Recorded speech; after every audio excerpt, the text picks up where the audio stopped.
Welcome to the From the 108 podcast, starring the drunk uncles of White Sox Twitter. He's a Twitter-like whore, an Instagram thirst trap, and your grandma's guilty pleasure. Beef loaf. A West Coast attitude in a decidedly Midwest body, My Sock Summer. And your host. He's sharing obscure music thoughts to give you time to hit the bathroom. Terezi E.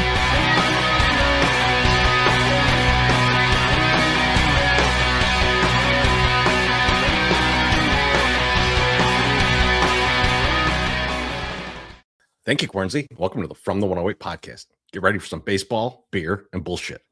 And remember the drinking rules. If Beef Loaf calls himself a menace or talks about gilfs, you drink.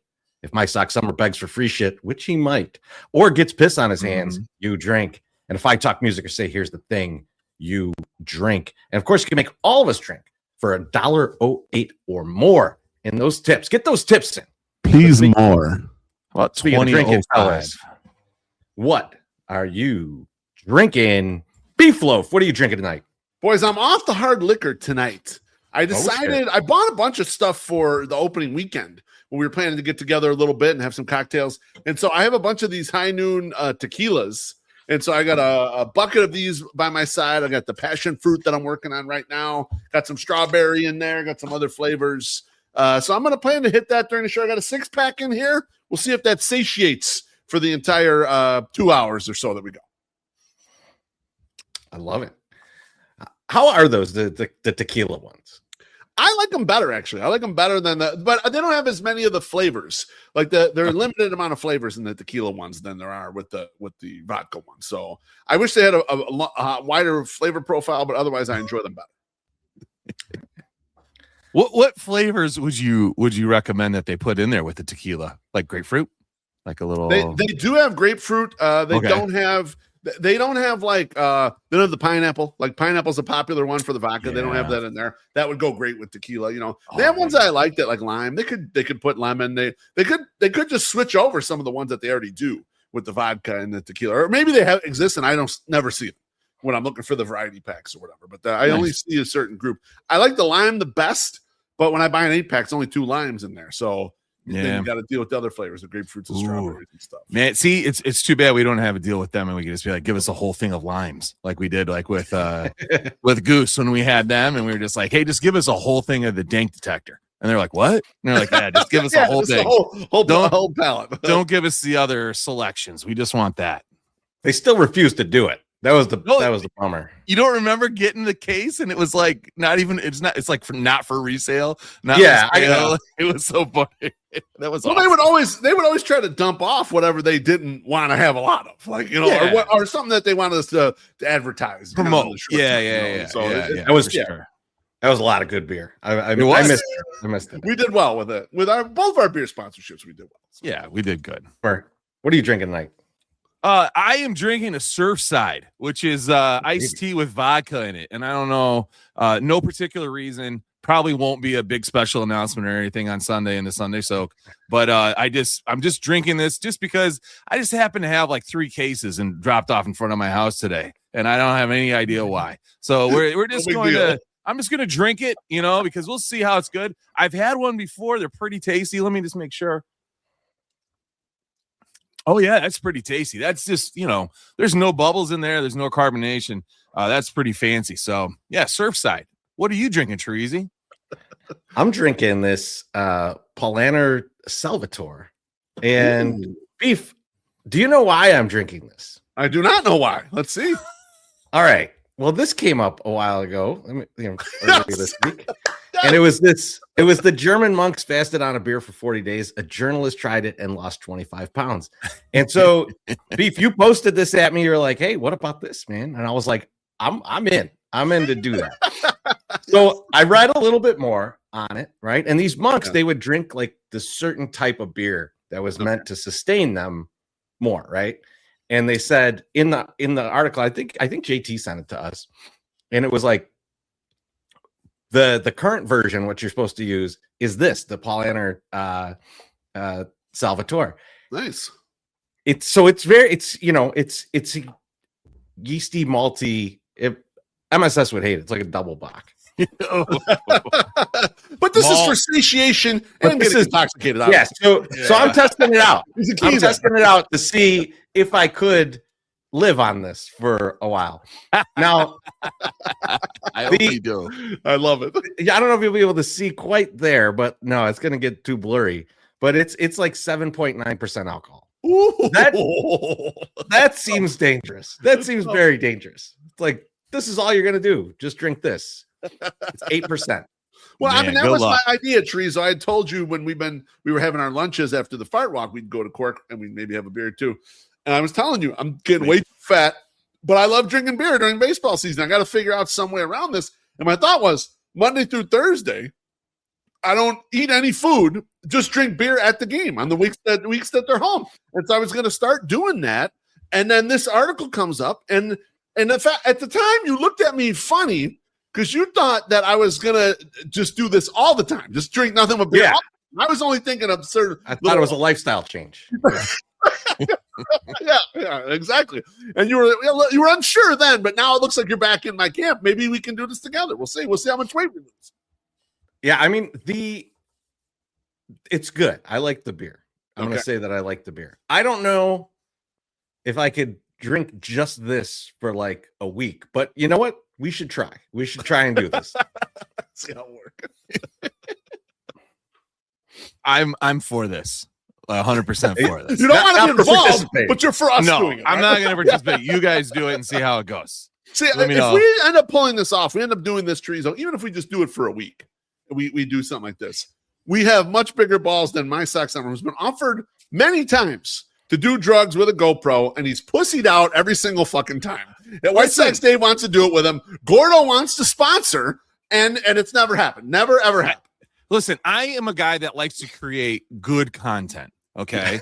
Allegedly. Taking 200. Well, at least try to create it. Right. Like, I'm not saying that I'm going to like make good content every time. Right. Yeah. Pariah. Yeah. So I'm looking at like Dave's like, let's take 200 milligrams. And I'm like, brother, if I take 20 milligrams, I fall asleep on the couch. Like, I can't do 200 milligrams and then go out there. So then I thought, okay, I'll do the shrooms. So 2 grams of shrooms. And it sounded like a really good idea. And then I took 2 grams of shrooms and was like curled on my bed and was crying, listening to music from the 90s. And I'm like, this again.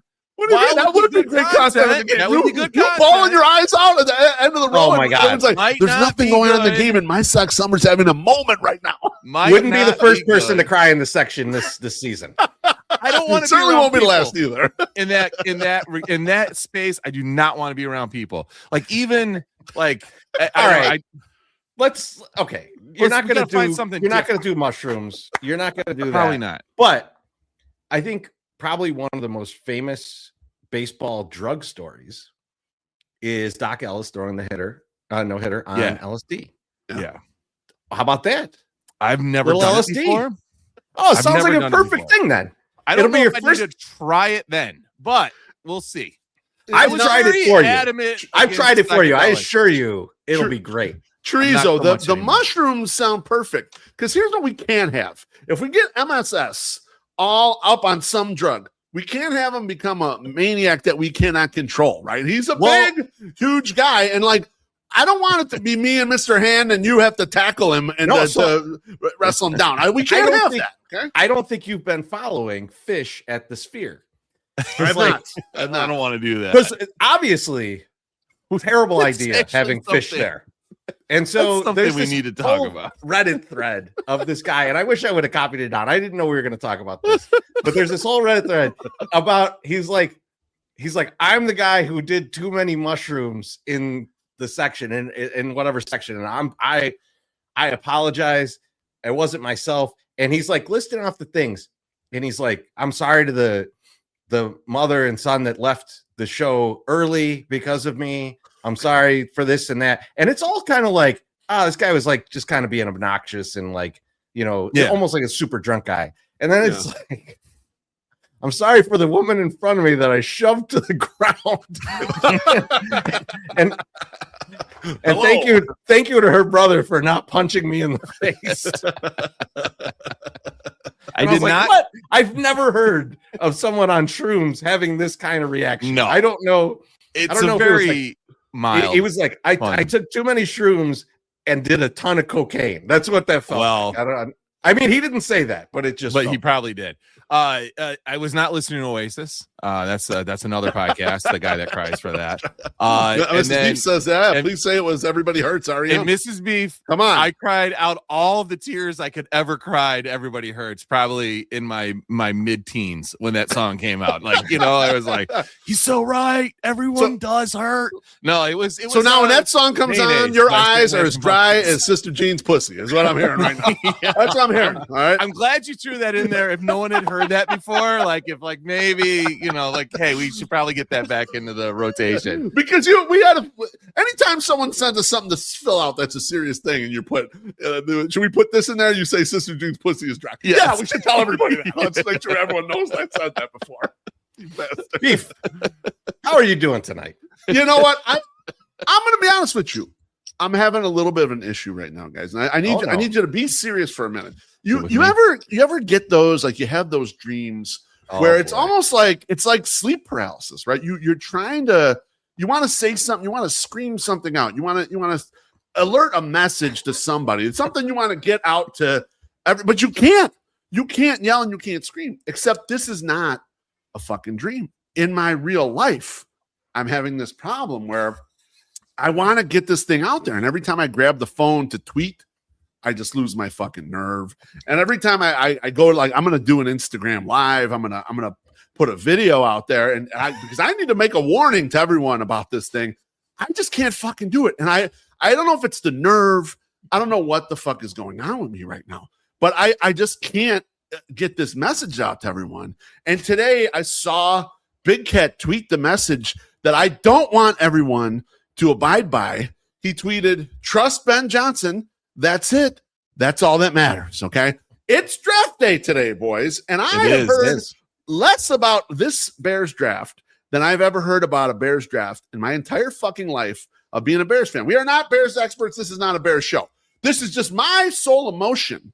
Listening to people whose content I enjoy about the Bears, all of them reiterating that after one fucking year where they did make the playoffs, they had some miraculous comebacks, they are ready to say they have no thoughts on anything other than just trust the head coach. That has not served the Bears fan well in my lifetime. Now, I like Ben Johnson, but am I jumping over the edge here, Treasy, My Sox Summer, in that this to me is blaring alarm bells? I don't like it. I feel extremely uncomfortable. I don't even have the bubble guts. I told you I had the version of sleep paralysis, but in real life. I would start a tweet and I'd be like, I just can't get it out there. I just can't get it. But I know something's wrong with this. I can't say it.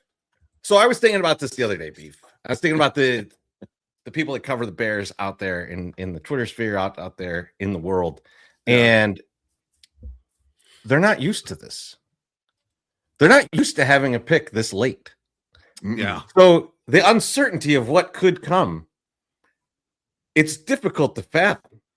It's difficult to understand what might be there, what the options might be. And so they're all phoning it in. That's what it feels like. Yes. Just trust this guy. And it's I think it's partially because of last year, because Loveland went at 10 and everybody was like, including us. I don't know if you guys were, but including me. I was like, what the fuck? Don't they have a tight end? They went best available. So I was confused. And then he was awesome. And so I think think people got scared of being opinionated about this. And it's like, motherfuckers, this is what we do. We have bad opinions. Trust me, man. They're gonna fly away in 10 seconds. You can't tell me who was in favor or not in favor of Loveland last year. I don't remember. Right. Just have a position. Be entertaining. Let's have some fun. No one does. But Big Cat is out there. Big Cat, the most entertaining guy on the planet.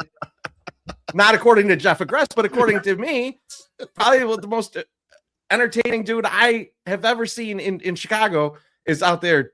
Just trust this guy. Don't think, just trust him. So don't I don't know. No critical thoughts. I think it's gonna be like us when we go into free agency when the Sox are good again, and we're gonna be like, I don't know. Just trust Chris Getz. No, we're not. We We're absolutely not going to do that.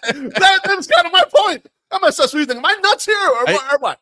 No, as a guy that drinks a ton of Stella Blue coffee and does anything that Big Cat tells me to do, I'm just going to trust Ben Johnson. I really, I just am like, you know what? I'm just going to trust him because Big Cat says it.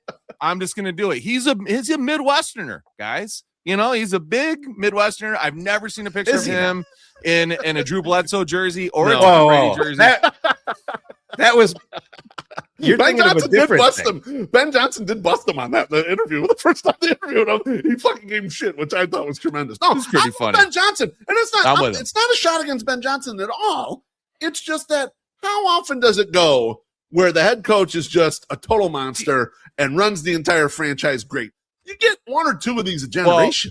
You don't really, Johnson. I was gonna say, and even those don't go that long. So I guess in year two makes sense. Yeah, no, there are some examples. There's like three. Sean McVay is probably a modern example, right? You know, Bill Parcells back in the day with the Giants. I mean, there's a handful of them out there that have done it and it's worked or whatever. But the fuck, but like to just 1 year, couple miracle comebacks, and it's like I trust everything. And here's the thing too, Teresa, you mentioned the draft pick position. They're 25th and they're in the back, and it's like I don't even know what to do because you're in the back here. But it's different than you remember when the Bulls were winning championships and they'd pick like 28th or whatever. Yeah. And you didn't care because you didn't care. That guy's not going to matter. That guy's not going to matter at all. The Bears need like 7 starters. I mean, like, this is why what's surprising is like there's a bunch of spots where they really fucking need guys. And everyone's like, I don't know. I don't care. Trust me. Well, that's the thing, Beef, too. I think one of the things that I was like, okay, I like this idea was HBIC on the Bumpcast was like, hey, they should fucking trade up. And everybody was like, I don't know. It's the only one I heard out of the various places I listened that did have an opinion like that. Like, what about they just trade up? I was like, oh, it's just an idea. It's good. I'm sorry, John. Oh, you knew Dickie Simpkins. No, Stacey King was a higher pick. He was not. Stacey King was it. Yeah, that was supposed to be early. A guy. Stacey King is. Yeah, he's probably my most underwhelming Chicago athletes of all time because he was a higher pick. He was coming out of Oklahoma. They had gone to the championship game. Like he was a really good player. He's a rookie on the first championship team. He was because he was on my Bulls poster from that year, and it was like, you know, like all the good guys and Stacey King, and you're like, he fucked it up. Why is he on here? I don't understand why Stacey King's on here. But for sure. No, Stacey King was drafted in '89, so he was on the team a couple of years before they won the championship. But yeah, regardless, he was a kind of a higher pick. That doesn't apply to me. I'm shocked by this by everyone. My belly doesn't hurt, but I can't sleep. So we're going to see. Hopefully, the Bears will make a pick. Everyone will love the pick. I'll calm the fuck down. But it was a very shocking thing for me to see. Let me just tell you that. Good. Before we get to my Sox summer. I just wanted a little quick public service announcement for everybody. So I've been seeing this list go around. People have thrown this list at me. This is the Rolling Stones, Rolling Stone top 50 band list of all time. But it's not, right? It's fake. Someone just put this up on the internet. Like, are you serious? Yes, absolutely. Rolling Stones never even did a top 50. They've done top 100, but it was like 15 years ago or something. So they put Franz Ferdinand is number 50. Well, that was. There's a bunch of like crazy bands missing from it too, just to try to get like Leonard Skinner's not on there. It's just Fleetwood Mac's not on there. Like, it's just like rage baiting. It's just this is bullshit. I might have listened to a baloney show where they were debating that list today. So the fake list. The whole thing. It's completely fake. So, oh boy. Baloney is going to find out here. Sounds like I've argued that list with people too. I'm just like, this is the real though. Right? He got catfished by that, and he had the wrong Jeff Agrest list when they talked about it a while back. He had the list from the year before. He had the incorrect one, man. He's on the struggle bus lately. Oh no, get it together, Peter. We'll get him back on track. Let's get this drink. This is from alleged actor 126, aka CJ. He says, love and miss you guys. Next Monday, Tuesday games looks like rain, so I may have to break my non-day game rule and come out either Sunday or Wednesday to see you guys. Cheers. So he's okay. CJ, cheers, beautiful, man. Hopefully we see you soon. Cheers.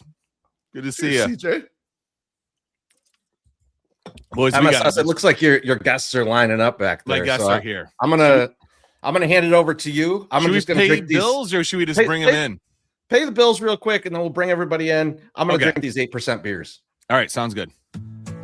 Baseball is back on the South Side, and when you come to a game, remember Lawrence's Fish and Shrimp at 2120 South Canal Street is open 24 hours a day to serve you, the hungry Sox fan. Pre or post game, Lawrence's is a place to be.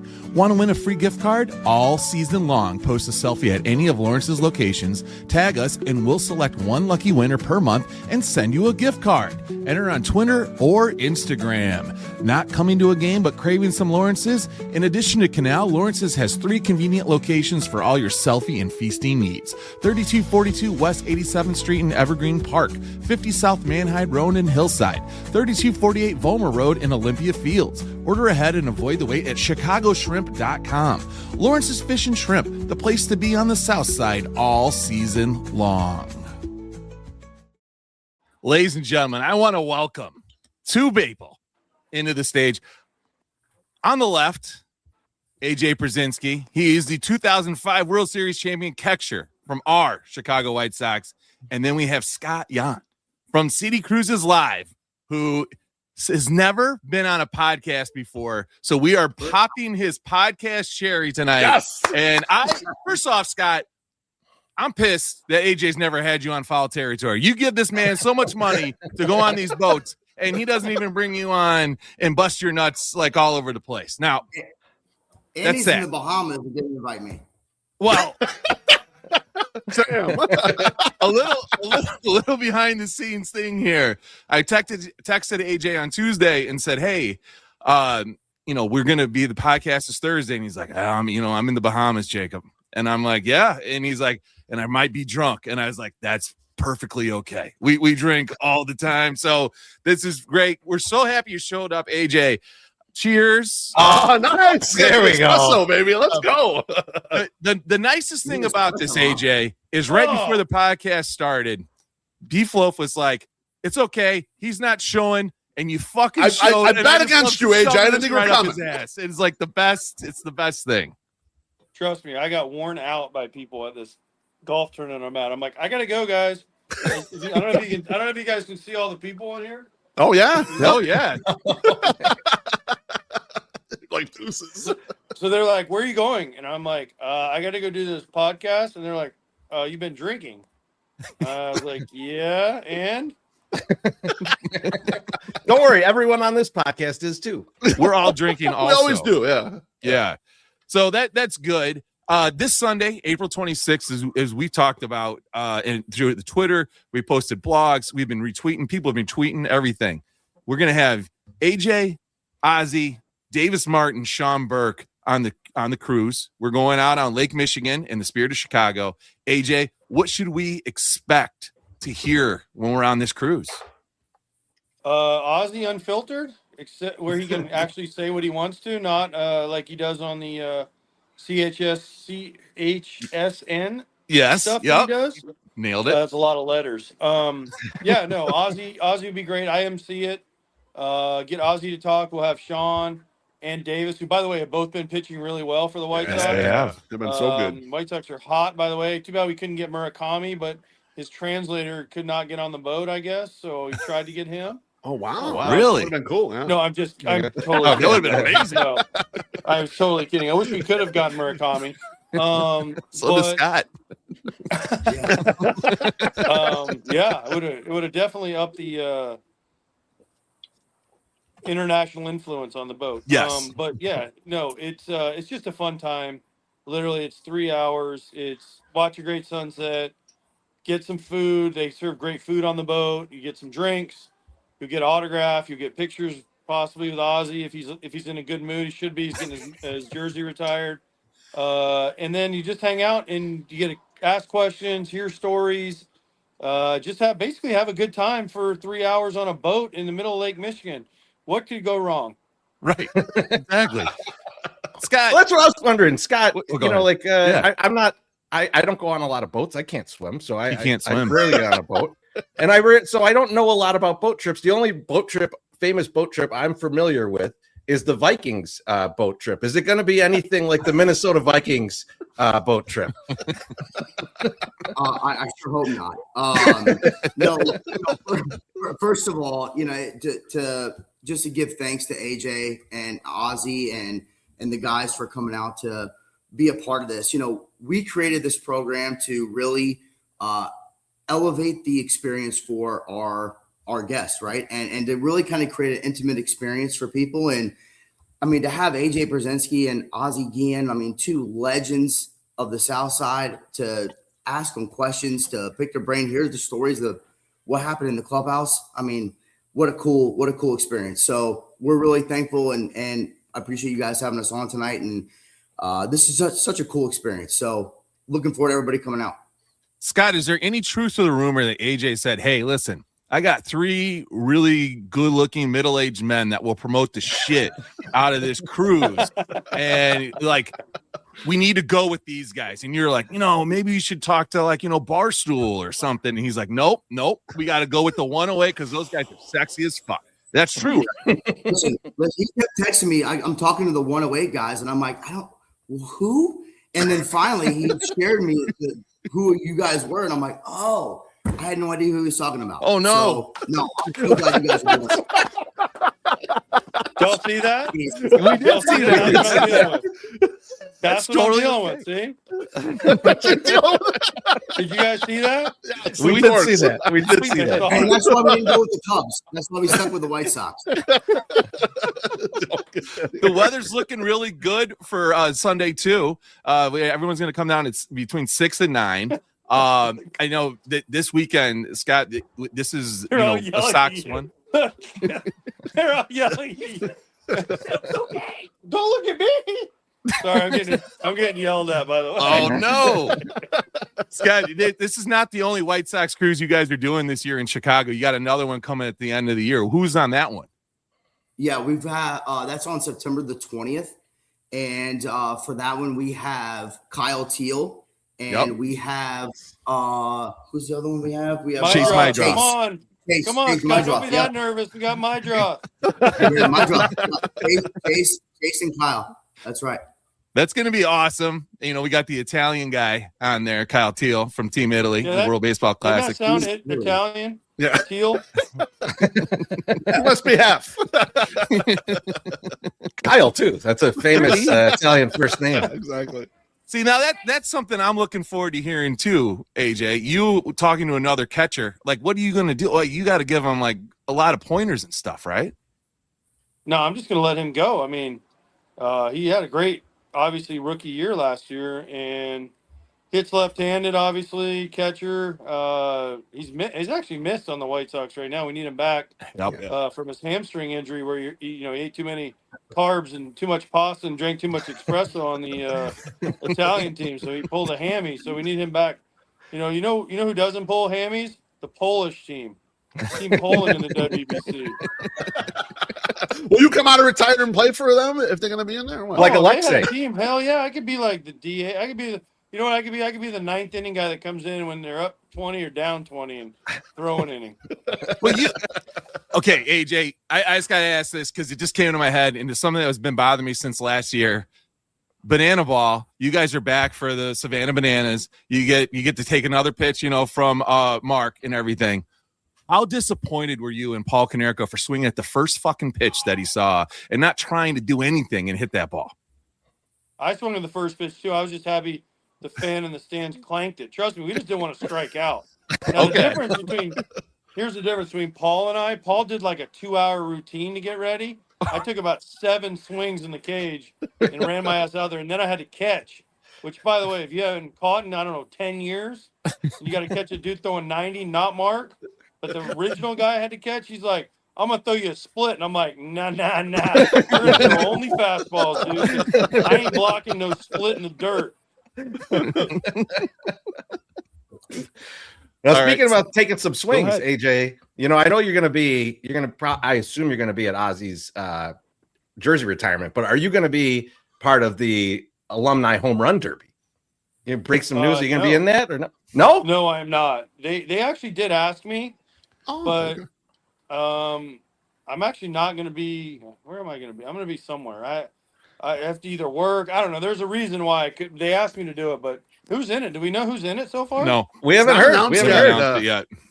I was hoping that you and your coworker Todd Frazier would be in it, so we could have a battle, a foul territory battle. No, I'm out. I'm out on that.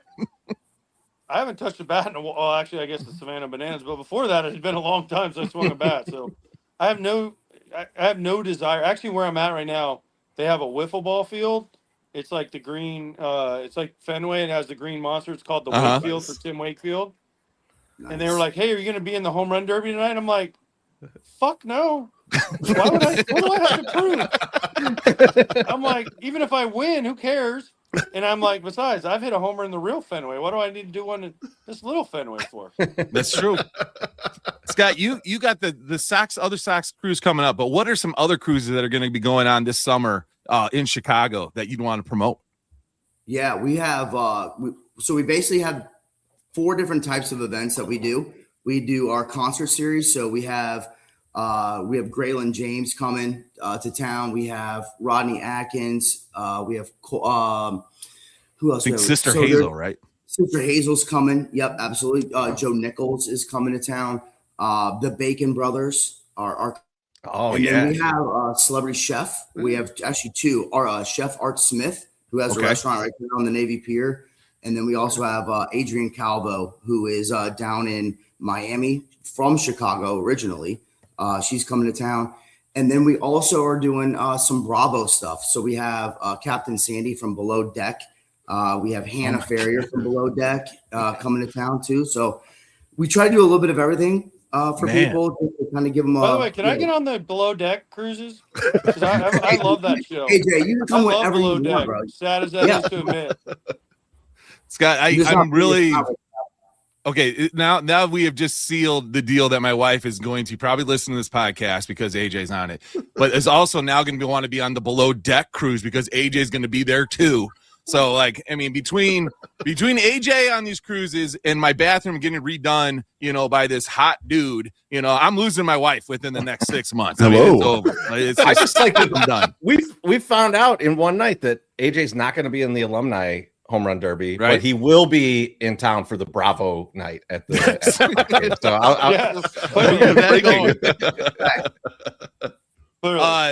So I don't want to keep you guys both too much. AJ, I got one more question, and then I'll let the boys ask one. Anytime there's a managerial opening on the White Sox, your name gets brought up by the fans almost instantaneously. And I feel like I've heard you say before that you take the interview, but you're not really sure. Do you have any desire to be a manager at the MLB level? Yes. If some team calls me and goes, "Hey, we'd love you to be our manager. Will you take the job?" Sure. Who would say no to that? Right. There's 30 of those in the world. Yeah, of course I would try it. But I ain't going out there campaigning for it. I ain't going out there to, I ain't going to go to A-ball and work my way up, like Ryan Sandberg did. I mean, RIP Ryan, but like, holy cow, man. Like, no, I'm not doing that. But yeah, if a team called and said, "Hey, we'd really like you to interview," and I do the interview well enough and they say, "Hey, we want to hire you," why would I say no to that? It sounds like fun. My kids are old now.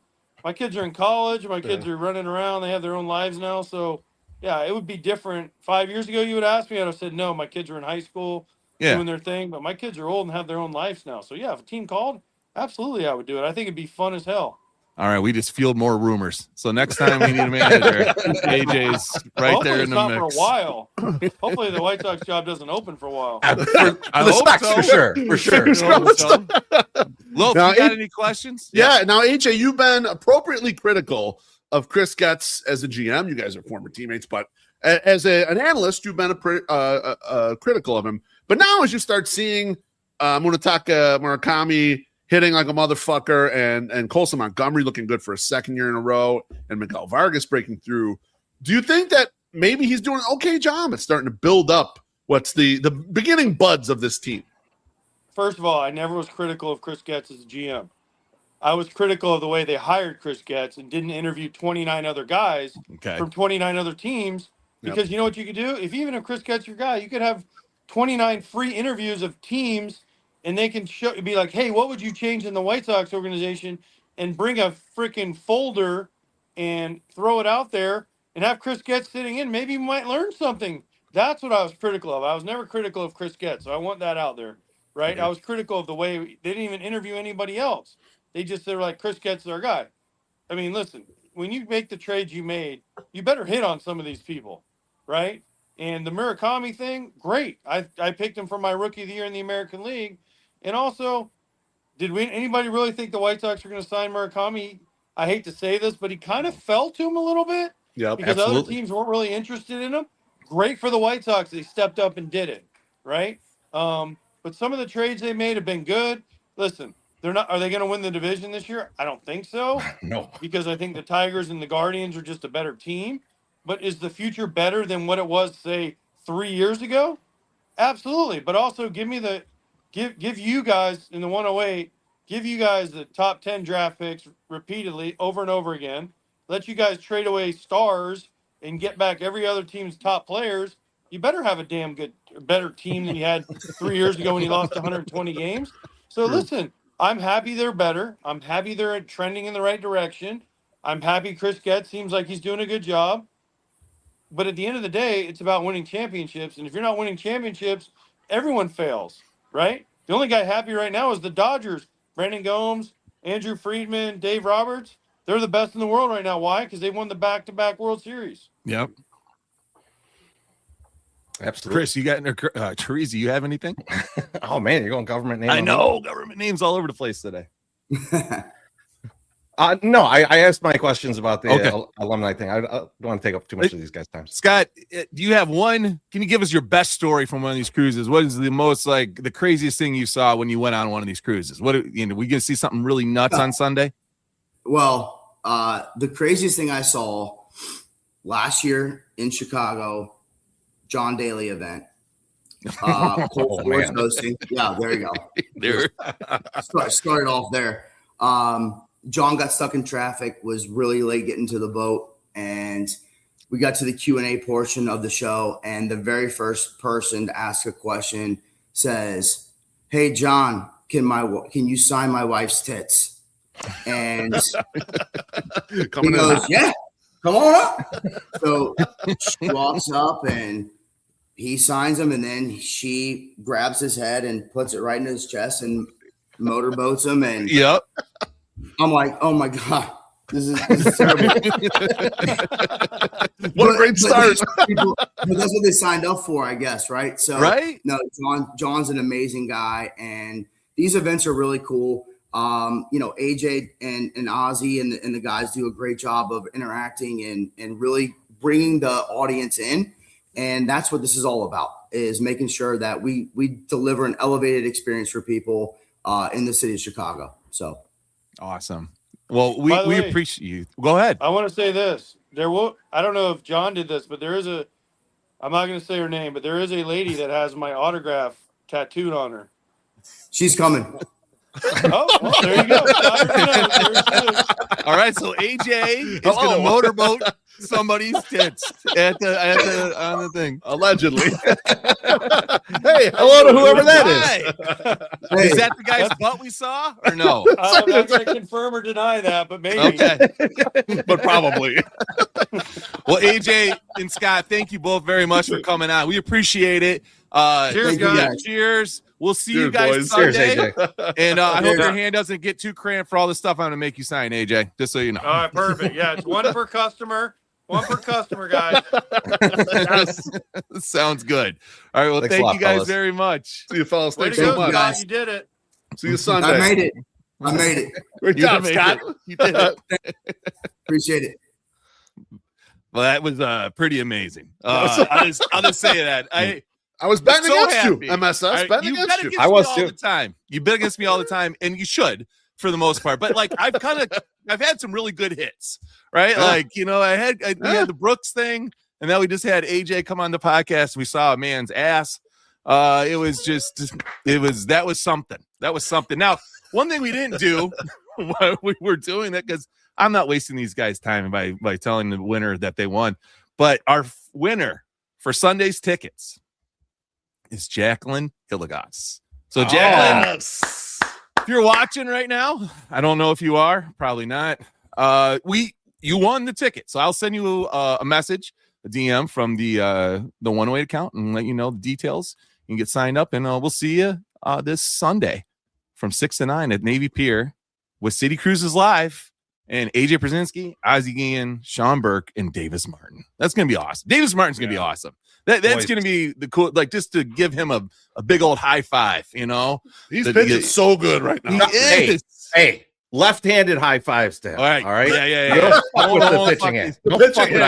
The pitching hand should be in like a brace of some sort or some protecting thing. Like in the glove that George Costanza used when he was a hand mod. Yes. Let's get a couple drinks, boys. Matty Mitch says, nice 4-2 run here for us 70+ wins betters. Fuck Beef's under bet. Honestly, not a horrible under bet, but young fellas might pull out 70.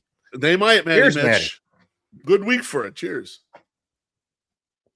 Me and Matty Mitch are going to be drinking well the week they hit 70. All right, and then we got one from our guy John. He says, cheers, guys. Can't wait to hang on Sunday. Cheers. John, bless you, my friend. Yeah, John is actually coming on Sunday. He was not the original winner, but I always pull 2 winners. So if the original person can't perform their duties, much like, the president of the United States or something, you got to have a vice president. He's a vice president, and so he's coming. He's filling in, so it'll be good. It'll be a good time. There are tickets still available, so go get tickets. If you didn't win, you should still come hang out. Yeah, we're gonna get your tickets. Awesome. We're gonna be up there hanging out. And I think if you got the vibe from AJ there, like what it's gonna be like when he's had a couple in him, he's gonna throw someone overboard. Right? It might be Scott. We're gonna see. It's gonna be crazy. Might be Loaf when we asked our question. It's like, what do you think about being the most overrated White Sox player ever? I'm surprised you didn't ask. Well, I'm be honest with you. I was sweating bullets during the interview because I'm like, MSS is going to bury me at any moment. And AJ seemed extra feisty. He had a couple cocktails. He was on the espresso martini. He's like turning the camera around to show the guys, like showing him his ass and everything. I was like, he's going to fucking lay into me when he hears this. And then when I asked just a regular question about Getz, he's like, no way, I didn't criticize that. I didn't say that. I'm pretty sure I've heard him criticize Getz on some of his moves for sure. But mind you, that's okay. But I was like, oh shit. He circled back. He circled back to criticizing it. It was awesome. You got all this stuff to criticize. He's like, you got to hit on some of these. Trades. I was like, that a boy. There we go. Yeah, I mean, he's not wrong, but we're critical of Getz too. I mean, so it's not. Of course. He was critical of the hiring process. I think it's fair. All of it's fair. What the fuck? It is. But I think he had the right guy. I don't know. I mean, it looks like he might have picked a good guy. We'll see. Go ahead. 2 more drinks here. Chuck Yancey says nothing, but he's, cheers, Chuck. There you go, Chuck. Cheers. We'll see him probably this weekend. I've seen Chuck a good amount this year, so I'm excited. He's been out. And then AJ Mithin, I think this was his comment. He said, see you all in August. Whoa. Oh, man. All right. Coming out here in August. Cheers, AJ. Yeah, he reached out saying he's coming. That's $2.99 Australian. $2.99 Australian, which I think is like $600. I was going to say that might be thousands of US dollars. We don't even know. I went to RFK Jr.'s School of Math, so I'm pretty sure I'm right. Different percentages. Pretty sure. Hey, I didn't really have like a great banter, so we don't even have to do my banter. No, we can just move right in. So you can do yours. Let's get to some banter stuff. I still got stuff. Okay. I mean, I have stuff to talk about. It's not great. Bring that shit. Because we got to talk about this because no one else is going to talk about this. And I'm excited for this guy. Our guy P. Knowles was on fucking Jeopardy, man. Yes, he was. He was out there like Billy Hoyle's girlfriend out there answering foods that start with the letter Q. It was honestly, I don't know if anyone else here watched, but he was fucking nailing stuff. I was like, how the fuck does he know this? Like it's like it was impressive. But the thing that I want to talk about is he had I think 11,600 or something. Whoa. Yeah. And the other dude is the other dude who was won a million times in a row. Okay. Is barely out in front of him. And P. Knowles hits the daily double, right? And so I'm like, what's he gonna do here? He fucking bet it all. He fucking bet every true daily double. Wow. All in, baby. Gets it right. Whoa! And we've seen Penals excited before. Yeah, for right? sure. He was How red pumped, was he? and he gave a "let's go," right? And I was like, the fucking restraint, the restraint on him to not say "let's fucking go," like, because I could tell. I rewound it because I'm like, hold on, did they cut? Is there an edit in there? Did he say fucking and they cut it in post? No, he restrained himself. It was beautiful. He ends up getting to the end against this guy. This guy's got like $30,000 because this guy did the same thing then, like 2 questions later. He had to go back. Money. Yeah, okay, that's cool. Battle all the way to the end. Penals loses in Final Jeopardy. But did he get the question? The guy that he's going against, he got the question wrong. Those are hard ones. I fucking didn't even. Yeah. I didn't even understand what the Final Jeopardy question was asking. Awesome. That's how fucking dumb I am. I'm like, what? The wording, the Final Jeopardy wording is always fucked up. Where I'm like, I don't know. This is why when I took the ACT, the fucking reading comprehension, I got all the math shit was good. The reading comprehension is like, I don't know. I don't know what you guys are. You get tired and start doing C for every answer because I just phoning in on that one. We have a good enough score already. Well, good job. So that was the Penals thing. It was exciting, man. It was.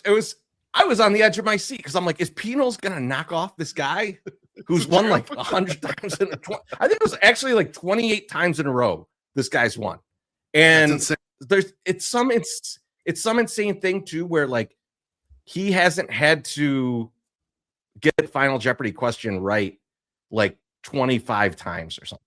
Like he could have lost. So he'd had the person doubled up. No worries, the other person couldn't catch him. That's crazy. Yeah, he could bet like $1 on the last question and just be like, "Fuck you." Insane. So our guy out there, Penals, maybe next time he's dropping some knowledge on the Sox. Nice. You take a close listen, or you say, "Hey, man, it was fucking polio vaccine, not penicillin, motherfucker." when you don't like his opinion. My God. Trees gonna hold that over. All right. Now, Beef. I saw this this ad. Oh my God. I don't know if you've seen this. I'm not. There's a movie it's a horror movie about like a hippo killing people in Louisiana or something crazy. It's a cartel hippo. It probably is. But yes. The name of the fucking movie is Hungry. I love it. And the tagline is, "This hippo isn't playing games." So this is based loosely on Hungry Hippos. Yeah, they should get sued for now I got 2 questions. 2 questions for you guys. One, Beef, if I tell Bonita, "Hey, let's go see this at the theater," is she just gonna roll her eyes right out of her fucking head, or would she be down for Hungry Hippos? She is gonna make some excuse to not hurt your feelings, and then when she turns away, she's gonna roll her eyes back in her head when I can only see it. And know what'll happen though? You'll stay on her when it comes to streaming, and then eventually one night she'll break down and be like, "Dad, let's watch this." And we'll watch 7 minutes of it, and she'll be like, "This is another one of those hokey, horrible horror movies that my uncle says we should watch," and turn it off. We used to make it all the way through, and she would be like, "What was the horror movie part of that?" Like, and then, but now she'll give up on it if she's like not into it. I get it. The other thing I have on this MSS, this is more for you. This image has been out for a while. Okay. The name of the movie is Hungry. How is this not more photoshopped? Like, putting someone's face into this seems like the easiest joke of all time. Like putting Julie DeCaro in there seems like it should have happened 1,000 times already. And it's fucking no one has done. I haven't seen any of it. No. I think you got to get one of us in this. MSS. I will. You got to start photoshopping either me or Beef into this. I know who you're going to choose.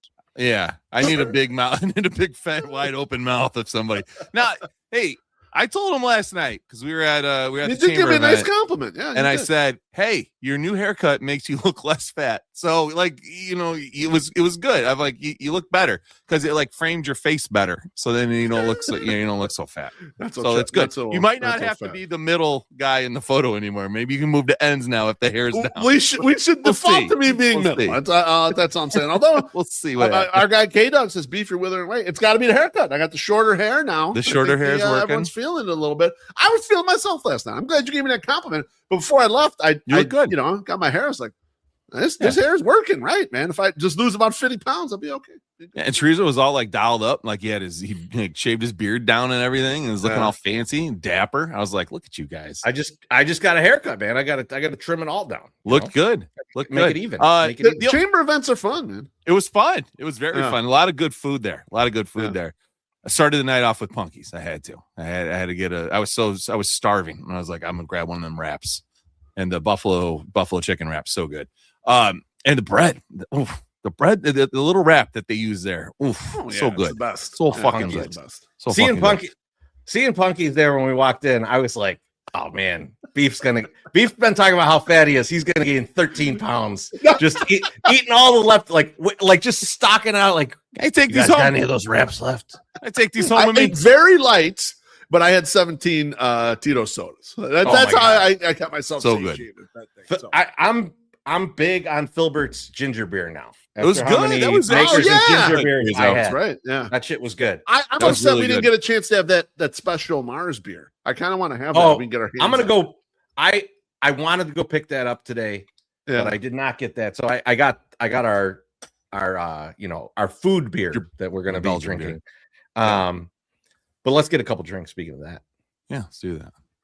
Aloha, Mr. Ant says, great job by MSS carrying Teresi and Chubby Beefloaf in that interview. Wow. Cheers and fuck you. There's never a doubt. There'd be never a doubt that MSS had that lockdown. We knew it. It was always the plan. We handed that to MSS, and MSS did a great job. But you know who else did a great job? That guy slapping his ass in the thing. I was expecting that, but I was happy to see that. You know what I love? Did you see that? We fucking saw that. The short amount of time that MSS has texted back and forth with AJ. AJ knew, yes, we can do this on this. Yes. The guy who has his ass out on the camera. 100%. Actually, he could have left it on him and did the rest of the interview, and we would have cracked up. I mean, not to do it 2 weeks in a row, but that's the closest to the Max Headroom thing that's been on White Sox Twitter ever. So fuck you, we did it. All right. And then I got K-Dog. He says, got my hands on a Mango Nata Modelo Chelada Suprema. I think I have a heart condition now. Cheers, Lance. Cheers. I saw those at the Marianos. I almost bought one, but now I was like, I'm gonna wait. So I think we talked about this a little bit, but the Suprema is 8 or 9%, but it's along the lines of Tecate Titanium, where when you see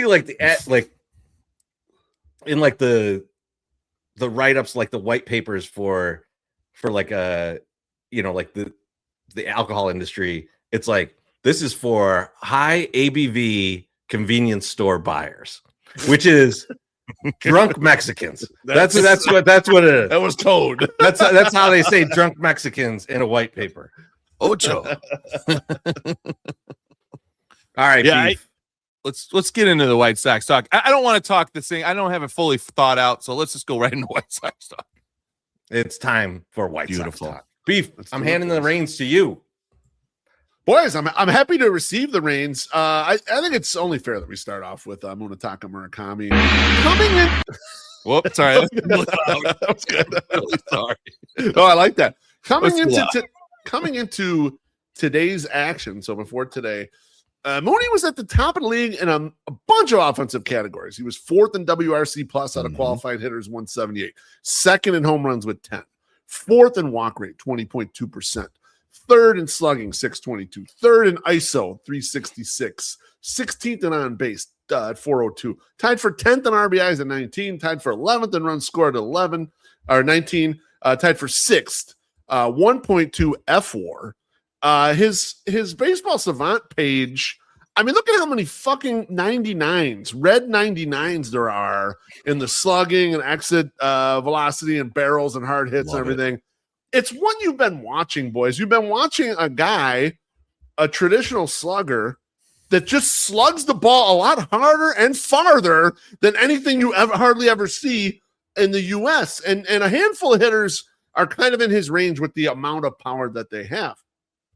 However, he was a 2-year, $34 million signing. So my question for you guys, and feel free to opine on how much you've enjoyed Murakami so far. But my question for you is, this is the best White Sox free agent signing since who? MSS. Jose Abreu. I mean, it's just not even a question. There hasn't been somebody that's come in and has like changed the look of the team as much as Mune has. And like Abreu came in and he kind of was like, it was almost the same kind of deal, right? Like they're like, well, he should be good, but he's old. We don't know how it's really going to look. Like maybe his best years are behind him. And that motherfucker was like, no, like, cause he didn't stop. Like, and Jose was just amazing. Like here, like I didn't buy the hype when he first got here, and I should have.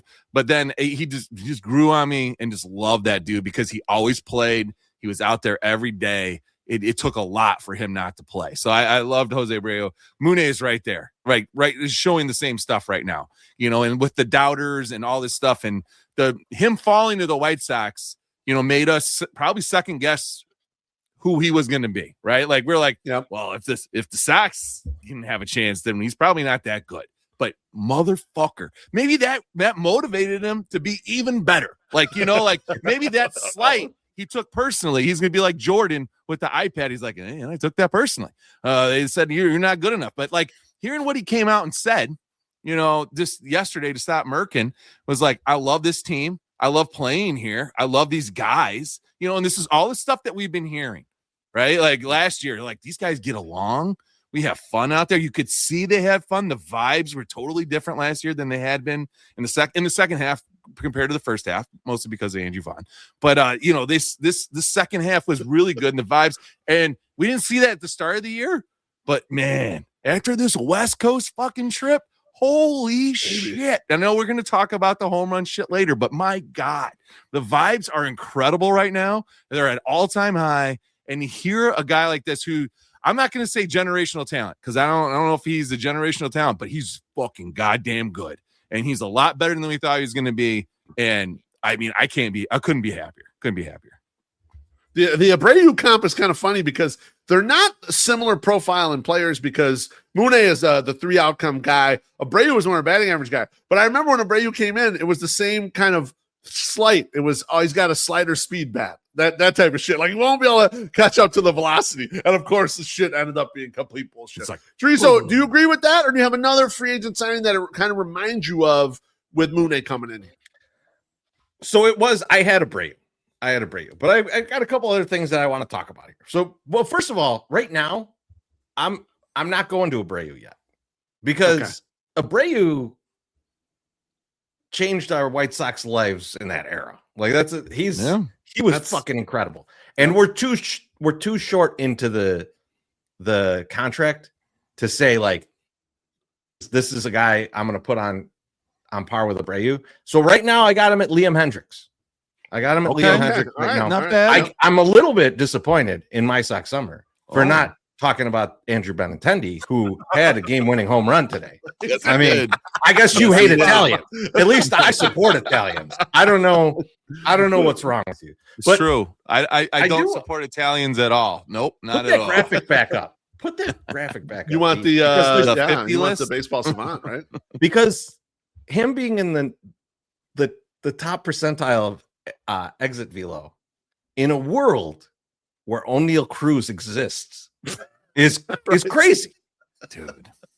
O'Neal, I mean, like if O'Neal Cruz was on the White Sox, we would move from the 108. And so like we have to start thinking about wearing protective gear in the 108 or getting people to sit in front of us that we can use as human shields.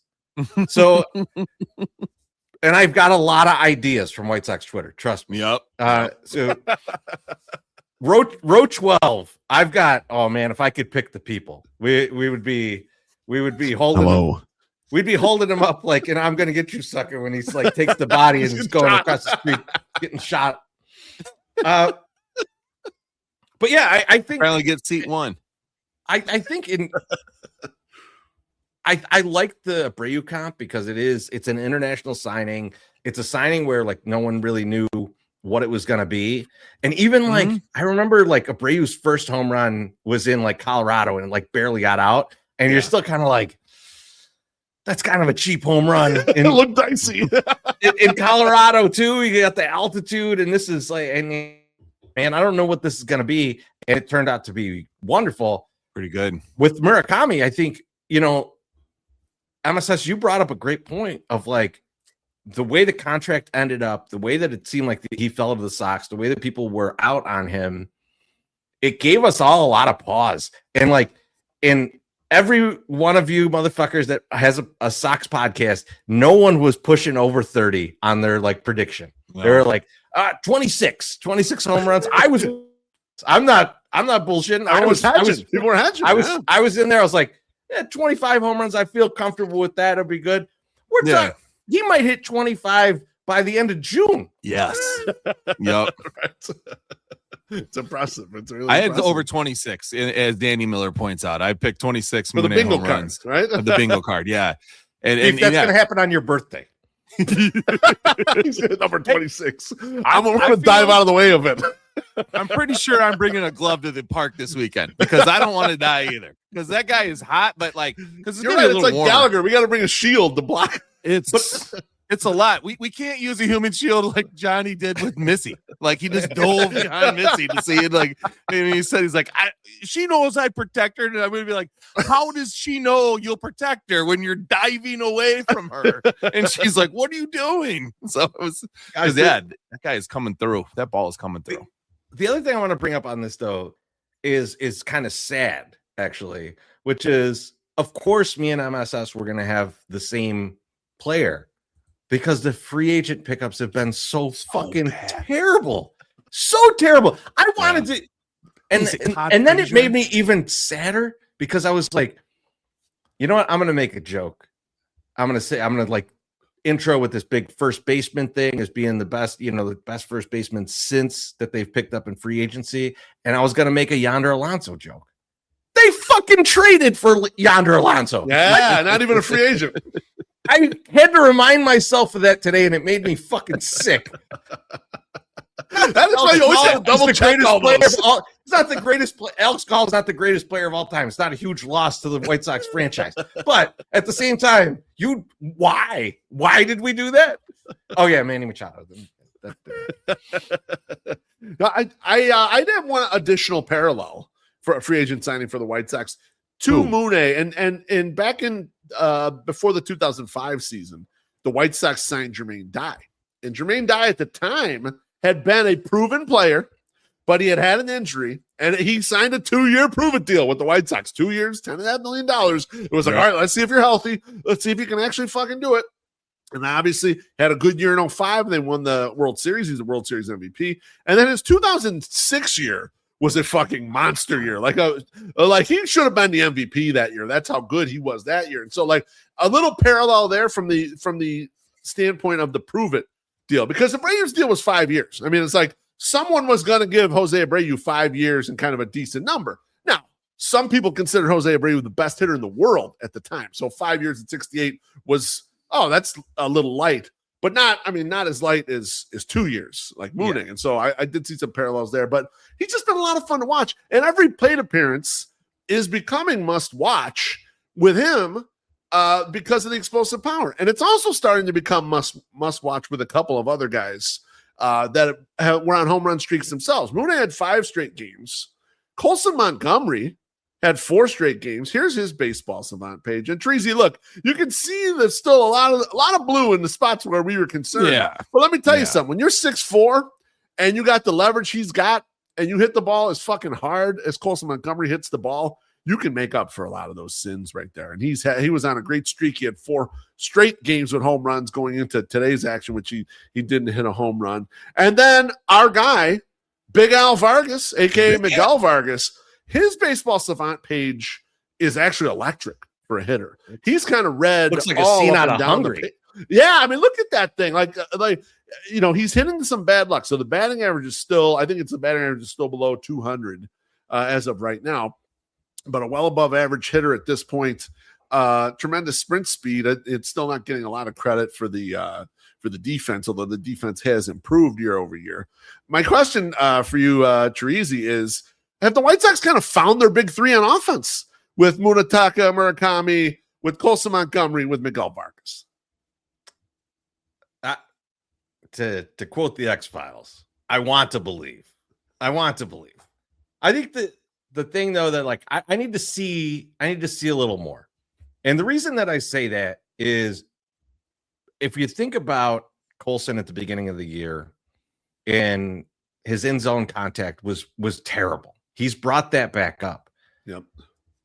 But he has some strange things in his stats, and it might be small sample bullshit, but like he has been terrible against four-seamers, which is not what I would expect with a guy like Colson. With that bat speed, right? You think like I would expect like them dropping him way outside on him and like him just like chasing or something, and that's the problem, right? But like it's not. It's fastballs that are coming at him with some movement on him that he's having trouble with.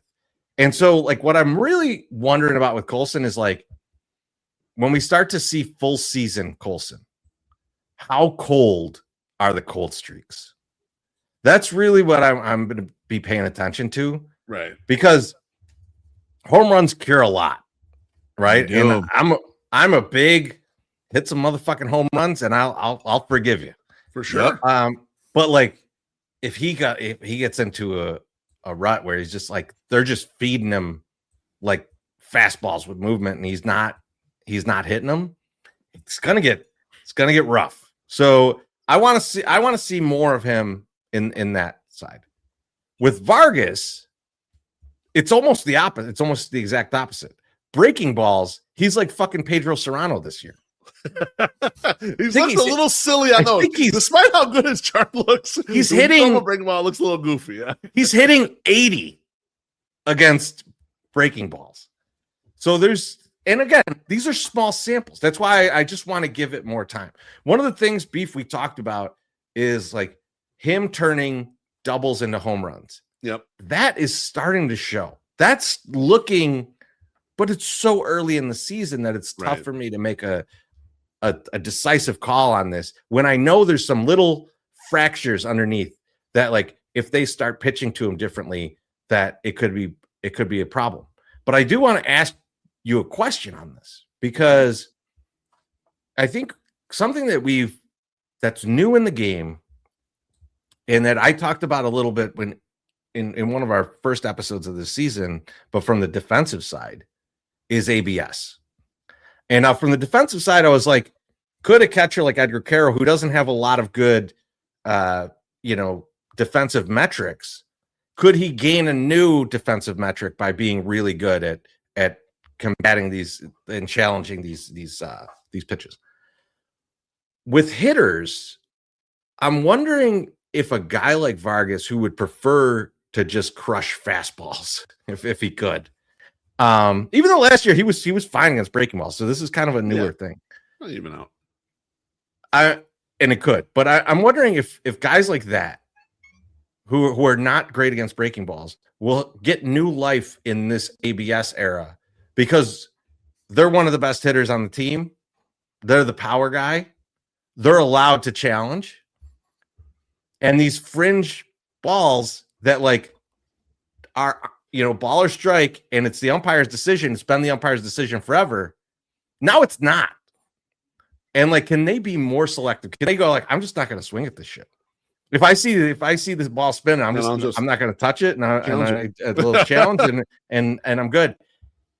Is this going to change those types of guys? And are guys like that? And I'm not just pointing at Vargas. There's plenty of guys like that in the league. Can they become more selective? If they know the zone, if they don't like breaking pitches, can they change the way that they hit with the ABS involved. Yeah, I mean, I think you're already seeing it, and I think someone like Vargas, whose swing decisions are basically immaculate and who knows the zone really well. I think a guy like Munetaka Murakami also benefits from that as well because he does know the zone well. Yeah, he's got the swing and miss in the zone, but he doesn't really swing outside the zone, and so he really knows that well. And I think a lot of your best sluggers kind of fall into that category, right? The Aaron Judges of the world, they know the zone like well. I feel like Soto and shit, like those guys. When I wrote my blog about the ABS, it was like a week in, and Kyle Schwarber already had 9 challenges or something, and he was like 75% right or something. Like it was something crazy. Yeah, he's an animal like that. Yes, I think that is going to end up being a big advantage. One thing that is popping out, Joshi Newsletter wrote about it today, and we've talked about it, right? I think I mentioned to you guys that the league walk rate is way the fuck up. The walk rate last year for the entire league was 8.4%. This year, the last that I checked, it was a couple days ago, 9.9%. So it's up 1.5 points, which is like, I don't know what that is, 17, 18% year over year. And it's ABS. It's the fucking ABS that is doing it, squeezing it out. My Sox, what do you think? Have the White Sox found their big 3 here with these guys? Well, I mean, Mune is obviously a tried, blue, tested, whatever home run hitter. So yes, he's definitely that guy, right? He's going to be the guy that's going to do that. Does. That's what we want him to do. He's proven he can do it. He's showing now that he's not overmatched like everyone thought he would be. He's popping the ball out of the park. Seeing Colson now. Treasy gives you all the numbers and gives you all the fancy stuff. I'm giving you the eye test and I'm giving you the vibes check. And the vibes check with Colson, I was worried as fuck. You know, even though I called this and I said that this was going to happen, I was like, oh, fuck, man. Because in baseball, you get in your own head. If the guy's not hitting, doing the thing that he's supposed to be doing, then he starts thinking, what am I supposed to be doing? I think it happened to Shane Smith. What more can I do here to like make this better? And he start overperforming. So to see him go out and hit 4 home runs in 4 games is like, yes. So now you'll fucking settle down. No, okay, it's good. It's still in here. It has not left my body. I can still go out there and I will do fine. You get rid of that, like that weight goes right off of your shoulders. You get out there. I mean, you know, as a former, pro athlete myself, the weight just like drops right off of you. You don't have to worry about it. And so he's just out there. It seemed right. It seemed good. So it was like he handled the adversity and is coming out on the other end. Vargas, I'm surprised at the numbers that I see from Vargas because sometimes he's sneaky. It's sneaky what he's doing out there. It's not like all over the place. I watched him today in today's game. He is sitting in the same position as he was when the White Sox were getting drilled and he had been like traded over here and he's sad, but he's in the dugout and he just had hit a home run and he's like chewing on his fucking fingernails or he just missed it or, and he's just chewing on his fingernails and you're like, this is what the fucking guy does. You're just like, so I like that he just almost hit one today. He just missed it. Oh, man. Yes. If the roof's open, it's like 10 rows deep. So I'm happy. I'm really hoping Danny Miller said in the chat, I'm really hoping he's turned the page and like he knows now and he's flipped it and he's going to have that power just available when he needs it. And yeah, it would be really great. I don't know. I'm not totally 100% sure on the home run part, but I'm definitely willing to take a flyer. Let's fucking have this guy out there just smashing balls. I love your comment on the vibes check with Colson because I think we were collectively worried, and someone was making fun of me on Twitter the other day. It's like, Beef, you're worried about this guy who's cranking all these home runs. But it was in that Oakland series where I got unworried because it wasn't just you hit that monster home run to center. That was a no-doubter. But there was a couple other plate appearances where he just kind of went with the pitch and like lined a single to right center. And there was another one where he kind of lined a double where he drove in runs, where he's not trying to pull off the ball. He's not trying to hit the ball into the goddamn trees in Oakland. What he's saying is, look, all I got to do, I'm big, strong motherfucker. All I got to do is punch right through this ball. I'm strong enough to drive this run in no matter where it's pitched. I can hit the ball hard to whatever field that was.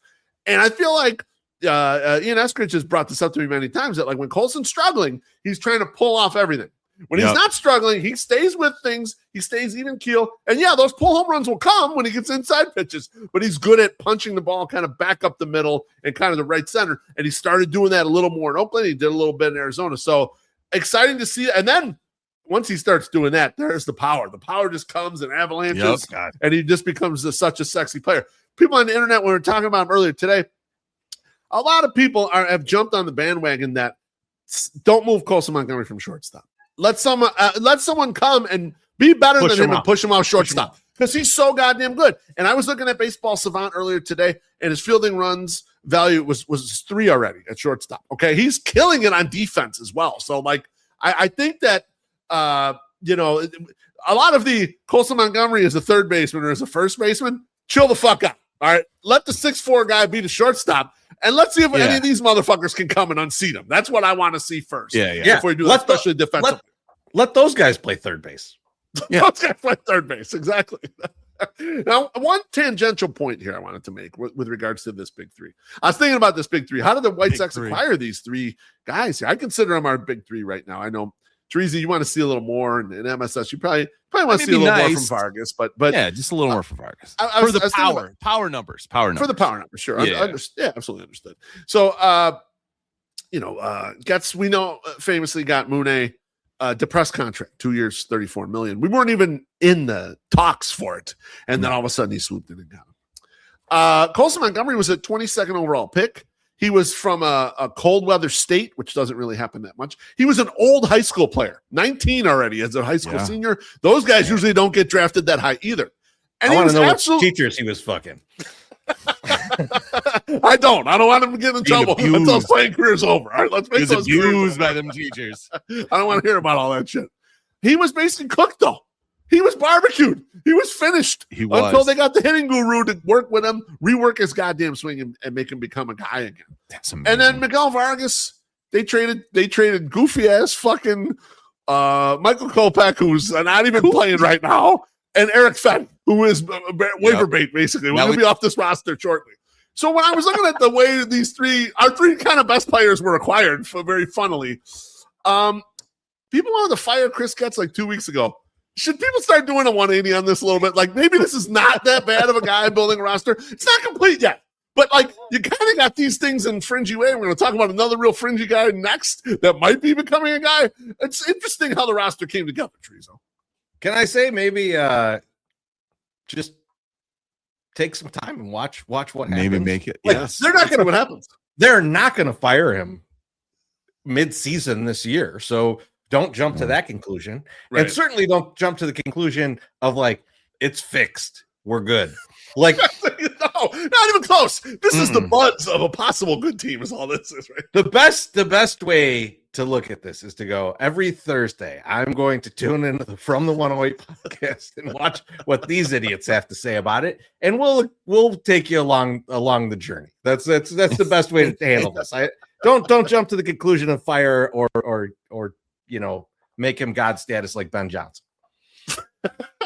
Listen, Sean Jankowski's in the comments and he says, what do you guys think the home run celebration is going to be? Hopefully just fucking high fives. Okay. I hate these stupid elaborate things. You don't want the home run celebration? I want to hit How dare you? I don't. You know why? Because I it's okay in the WBC, right? That's funny, right? But when you got like they got the Southside Hitman jacket where he they said when the darkies are playing, then it's okay to do it. That's what he just said. Hey, maybe you have a good one. Hated it. Yeah, no, that was a good one. Okay, MSS, you're right. That one fucking sucked. I agree with you. But they could have a good one. I'm saying good. Yeah. I like the home run chain. That was fun. Right? Pitchfork in Seattle. I hate the trident. The trident is stupid. Yeah, it is so fucking stupid. That was their hat, right? That was the symbol on their hat back in the day. Yeah. Yeah. I hate it. That's why it's so stupid. Like Aquaman. We couldn't wear the worst superhero ever. You know that. You know it's we true. can shut up wearing that shit. Jackie Trian says, White Sox fun band? MSS fun hater. And K-Dog says, what if they're sharing a cookie cake in the dugout? If I get a piece, yeah, maybe. You want to see MSS crying again? Other than when he's on mushrooms? There you go. If I have a real worry that whatever their home run celebration is, we're going to be too old to understand it. Oh. I think that's my biggest worry in the whole scenario. It's gonna be like that Saturday Night Live skit with I know. Like I saw, what was it, Justin Gishelli? Like he did it to Mune when he came around. He like sheathed like the sword, and you're like, oh no, don't do that. Gabriel Bearstown and I, we have a celebration, a fist bump, and then we're going to do one of these to each other when Mune hits a home run. And then he did it to me a couple times when it was a different guy.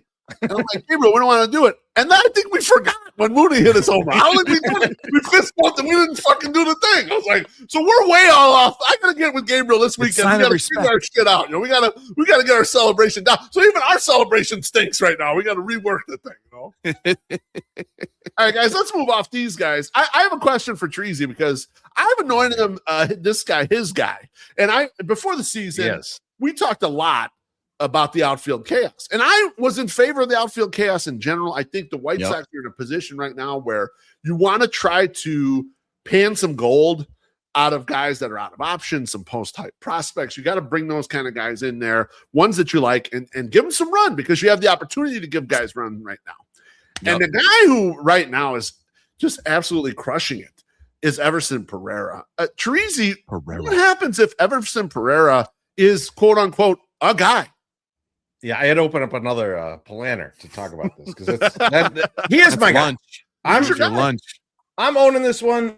One of the first ones to write about him because I love a goddamn roller coaster of a human being. And Beef, I think the best thing to come out of the outfield chaos is someone chaotic. And I think this is not only great for the team, this is great for all of us fans because now we have someone to truly argue about. And we're not arguing about him right now because things are going really well. But they're not going to. They're not going to keep going really well. So he is one of these guys that could hit 2 home runs in a game and then dive for a ball that he can't possibly catch and give up an inside the park home run. This is the level of chaos that he brings to the game. And you need a guy like that. Every team needs this, not just for the team, but for the fans. This is the kind of thing that we will argue about at end because it's going to be so crazy that you're not quite sure if he's good or bad. It's going to be like when Yasiel Puig was on teams. You're like, is this guy good? Is he helping my team? He just threw a guy out from the wall, but then the next play, he threw a ball into the stands. Like he hit a home run, but then he struck out on 3 pitches that bounced. Like this, he has no sleeves. This is the world that we can be in, and I'm excited for it. I don't want all the other stuff that comes with the Yasiel Puig, but I like the on-field insanity of it. And so I'm very excited, Beef, that this could be just like a pure chaos move, and the outfield is so shitty, and he can play every position. I'm all for him in center field. Man, I know you. They put it there briefly the other day. Yeah, it was a little switch, and you're like, man, you start starting in the center a little bit. Come on, like, all of that. Give me all of that. Let's get wild, man. We're not a good team. No, we're not a good team. No, fucking fun, man. Let's be weird. Team. MSS band team. What is it if Everson Pereira is a quote unquote guy? I think he could potentially be it. What I'm going to need to see from him, though, is a little bit more power more frequently. I need that. I just Treasy, come on. I'm gonna let him say it, but then I'm gonna come back at him because it's a point he made himself. Consistently. I'm just saying. I get what you're saying, but if he was gonna be the guy, if he's gonna be the guy, I need to see it continue. Continue to do what you're doing. A guy. A guy. Not the guy. A guy. Very different. Then the guy is like Colson Montgomery. Yes. A guy is Everson Pereira. I'm willing to say he is a guy. Yes, because we're not going to then say, oh, why can't he do this consistently? Like I just said, and we'll be like, he's not supposed to. But so whatever we get is like the house found money. So yes, okay, I'm good with. You know why I can't do that consistently? Because you need to ride the snake. I love it. No, I was going to jump his ass about the consistently thing. I know, because you made a great point the other night when we were out having a few, and you said someone was complaining about somebody being consistent. He's like, who the fuck is actually consistent in baseball? And I'm like, it's a great point because everything is streaks. Everything is streaks of shit. And you're like, oh my God, we lost all these games in a row. And next thing you know, 4 out of 6, fuck Beeflo. He's going to lose his goddamn bat. Yeah, that's how baseball works. These guys hit a bunch of home runs in a row. Guess what? Some of these guys are going to come home for a 6-game homestand. They won't hit a single fucking home run. Exactly. That's just how baseball works. It is what it is from that perspective. Yeah. And I'm going to have to kill people on fucking Twitter and Reddit because they're going to be like, oh, what happened? We'll talk more about that later. I have a very fun thing coming. You know what? My thought on if is he a Everson guy? Pereira if he is a guy. I don't know if he's a guy, but if he is a guy, guys, that means for $0, basically. I mean, we traded Steven Wilson and Yoendris Gomez. Who gives a fuck for this guy, right? You got a 2-3 win, 2-3 WAR right fielder. You gotta. I think K-Dog put it in the comments. You got to try to go out there and find your Carlos Quentin. Now he's not gonna be down ballot MVP votes, but he also can play right field, which Carlos Quentin really couldn't. Like Carlos Quentin was just like a guy out there looking terrible in the outfield. But I think what it starts freeing you up to do, this is the last season I think where the White Sox can really take a lot of those gambles. Like they have a group, the outfield chaos, of these gambles of like out of options guys that can take some risks on or whatever. But I think by next year, enough positions will be solidified that they can't do that again. They can't widely throw a bunch of these guys at the roster and see who makes it. But if you solidify one outfield spot like that, and then you got some guys on the way and you're willing to always buy, like it starts freeing up your free agent capital, Treasy. It starts freeing it up, in my opinion, to do what you wanted to do coming into this year, which is buy a top-end starter.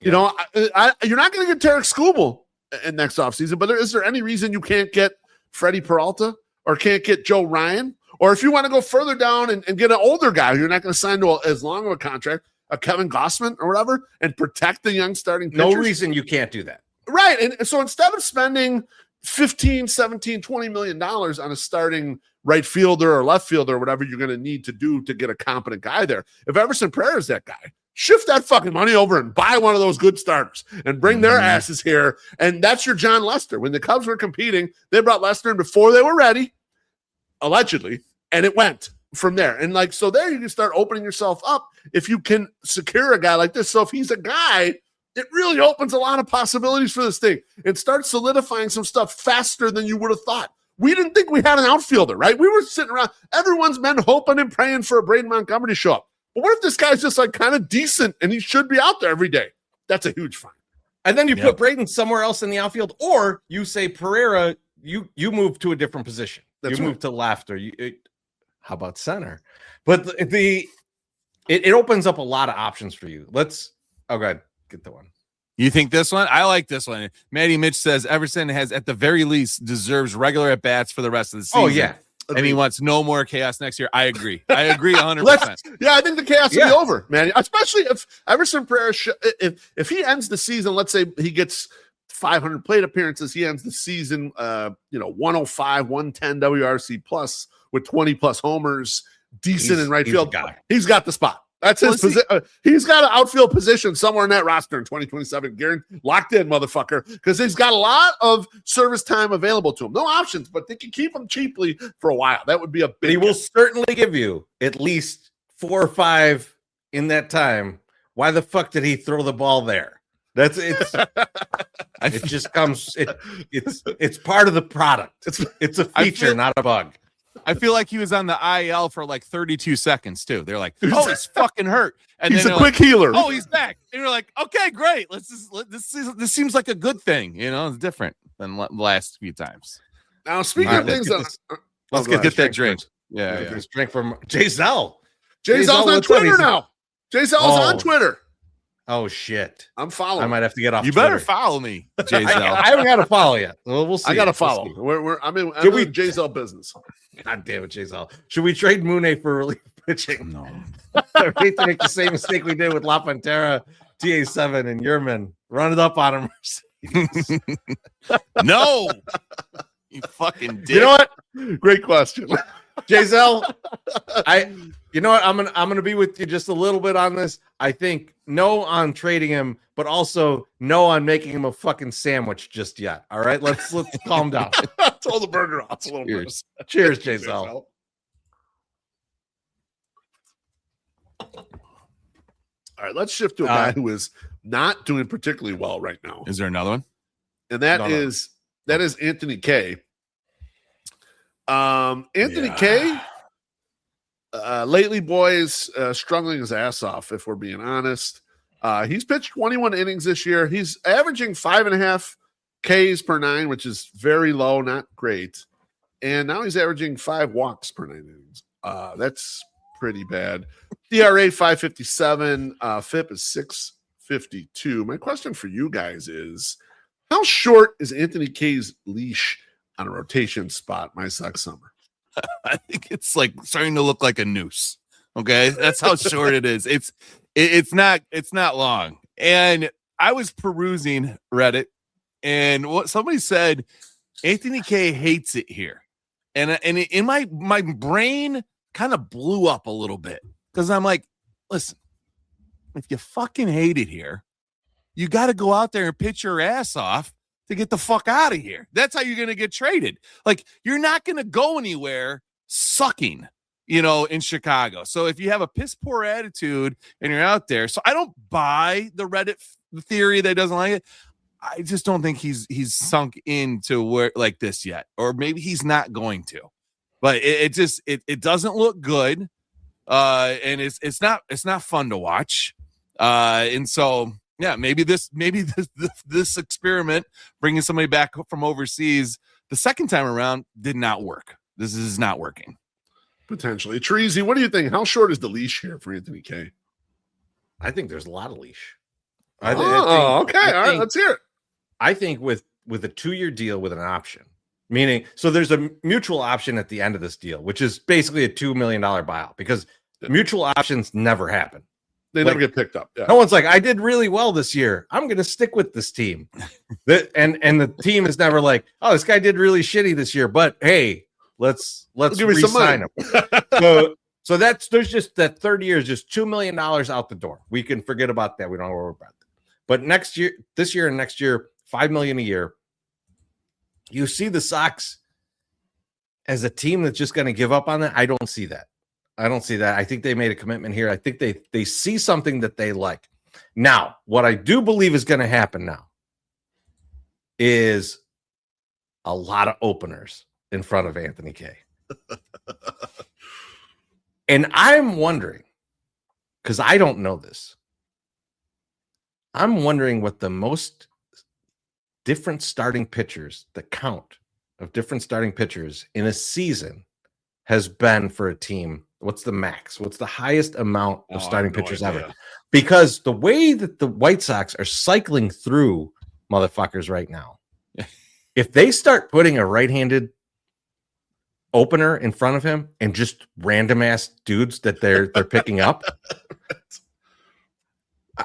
20 starters in a season, 20 different starts. I don't think we're far off from that being a reality. And I mean, they're not true starters; they're openers, right? But still counts. But yeah, I think Anthony K is opening a door to the possibility of a weird fucking stat for the White Sox. But I do think they're going to try and pad it. I think they're going to try and keep him 1 to 2 times through the order to try and protect that and move him through the season and try and get him along and work through whatever he's working through. But I think that at the end of the day, it's something that Beef, I don't know if we talked about this on the show or just me and you being drunk and talking in person, but I just remember like when Fetty came back from Korea, there was like a significant change that he made. It was just like, I'm throwing this pitch, and he changed the way he pitched. He changed some of his pitches. Yep. Anthony K. He did 8,000 podcasts when he came back, and he was like, "No, I didn't really change anything. I just threw, maybe threw the sinker a little bit more." And it was like, well, maybe your pitching just works better in Japan where no one hits. And And so that was like a concern that we had coming into the season. It's like, yeah, everybody keeps going like, oh, you had a 1.86 ERA last year. And it's like, well, the league average is like 2.4. So it's not super impressive. Right. So seeing him come back here, if he's just doing the same shit, well, then I don't think it's going to work. Right. Right. But the Sox saw something that made them consider giving him a 2-year contract. I don't think Brian Bannister is ready to lose his job over this. So I think they're going to try and make the shit work. So I think his leash is longer than we think. But I do think that the opener is going to be a big thing with him to try and throw the other team off balance. Now you realize after they used the opener the last time in the Tampa series when they were here in Chicago, I think it was on a Thursday or whatever. Yeah. He was upset. He was upset in the papers because the way they communicated the opener to him, one, you know, they he didn't like it to begin with, but they communicated late how he was going to go into the game and that it was going to be specifically like 5 batters. So it was like kind of a mid-inning thing. So normally an opener kind of is either an inning or 2 innings where it's clean for the next inning. The starter comes in a little more normal cadence. Not normal for them because they're obviously building up to start a game and they have a whole routine or whatever. This does throw that off. But a mid-inning is like you get relievers getting pissed about like having to go in a mid-inning instead of getting a clean inning because it's a little harder to just do that. And so I think they're going to I don't fault them for being mad about that. I suspect they back off the opener from him for a little bit on this. Okay. I don't think they're going to use the opener often with him anymore. I think they're comfortable doing it with Fetty, and they'll probably use it consistent with Fetty, like they're going to tomorrow. I hear Brian Hudson is going to get out there in front of Eric Fetty. But I think for the rest of the guys, you're going to kind of see them start a little more normally, kind of because of that, right? And because Sean Burke's been a little better, and you know, and you've seen how well it's going using Grant Taylor in actual leverage. Like today, you won a game because you could use Grant Taylor for 5 outs in 11 or 6 outs or whatever it was, and you needed them. You needed them to hold that game down to a tie game. So I in a way, I agree with you, Treasy, in that I think they have a lot at stake with regards to signing guys overseas and not tarnishing relationships there. But I also like you start looking around, you're like, well, Shane Smith's kind of close to coming back. You know, they want to bring him back up here. I know Tanner McDougal left the game with an injury, but I had seen on Twitter, and then Danny Miller was saying the future Sox guys say he's okay. Precautionary. Not a big deal. No problems. Hagen Smith's going to be promoted soon, but it's a long goddamn summer. There's a lot of innings to be pitched, and I agree with Matty Mitch. Matty Mitch is like, I thought Kate was going to be our vet innings eater, and he was talking about how Fetty might be the first one out, but Fetty's been pretty good so far. Yeah, I think they're going to revert to that. I think they're going to try to get him. So what Anthony Kay just needs is a couple outings in a row where he throws 6 innings. And it doesn't have to be the prettiest 6 innings, just 6 innings where he suppresses runs. Give me a couple quality starts in a row and get yourself back on track. Because I agree with you, Treasy. It's too early to start dishing. Because if anything, because here's the problem. I want the young starters up too, but you can't just start tossing away regular starters. Because if anyone gets injured, then your ass is in the jackpot with all this stuff. And you do not want to get that there. You want to have too much, not too little as you get down the stretch. And you know what? We're in a position, I think, that you can, if he's upset about having an opener, then you fucking pull the opener and be like, prove it. Now you do it. And now it's on you. And he can come up and then you figure it out, right? Like you don't have to. I mean, you can always go back to it. So fucking let him have what he wants. The thing I don't like, Beef, though, is that like if they say, okay, no opener, that I feel like you have like a Duncan Davitt on staff just to be the long reliever when it blows up. Just like sort of the bulk 2-3 inning guy. Yeah. And I don't love that either. And so like I think, but I think that's where we're going. I mean, Beto's not going to be that guy. I think we're pretty honest. Oh, you didn't like him the other night? Oh my God. I mean, like, up duty guys. I like him as much as I like Jordan Hicks. Let's say that. I don't mind the roster turn, but you know what? When you turn the roster like that, some of it's going to be garbage. I'm sorry. There's nothing you can do about that. Last White Sox topic, then we'll hit an ad and we'll get some fun stuff in the back. I want to talk quickly about the Amtrak Railyard in Ishbiaville. Teresa, I'd love to hear your thoughts on all this, the new stuff. Oh my God. So I was laughing the other night. We were watching the Bums, and they were talking about, oh man, I feel sorry for people who may have just bought a place in Bridgeport. And I'm like, bro, any of this is like 10 years off. But also, I'm not worried about losing the stadium. I'm worried about this fucking train yard. They're going to the Lot G, allegedly. Man, fuck that. That's right behind our houses, man. I assume we got to approve that in the neighborhood. I don't think just to build that like a motherfucker. I mean, don't know. I got to talk to Nicole Lee, man. Fuck. She went over there winning to split the pot. She ain't got time for Oh, man. That was some wild shit. We're in the trust tree, right? No one's listening. No one's watching. Nest, We're at an event last night, and I'm not going to remember the fucking full name of it's basically the 11th Ward Chamber Conference. South Loop, right? Revitalize. It's greater. Revitalize is the name of the event. It's the Greater Bridgeport and Greater South Loop Bridgeport, Chamber of Commerce. Yeah. Yes. Right. And they had a 50-50 raffle. So, of course, we're in on the 50-50. Fucking Nicole Lee won the 50-50. And I swear to God, I told you guys, I swear to God, she was walking up already before they announced it. No number called. No number called. Just called her name. She came Frozen envelope bullshit. Yes. And what's funny too, big wad of cash same family from the sketchy 50-50 raffle we had to cut when we were young. 60-40 raffle. Same family did this thing. Like, what's going on up here? Unbelievable. But the Ishbia thing, like, so one, yeah, I don't want the rail yard right there. But if it is, I mean, Ishbia, you follow us on Twitter, man. Put some sound barriers up, man. Let's keep it quiet. Make it nice. Make it real nice, like. Absolutely. But I was reading the Cranes article on this, and there's this little thing here, and I won't read the whole thing, but you can read it yourself if you'd like to. But the important thing here is that the way that Ishbia is planning this out, they could be eligible for a federal loan program that could get them like $300 million. Beautiful. This is the kind of edge I want my owner to know about. This is prime Jerry Reinsdorf.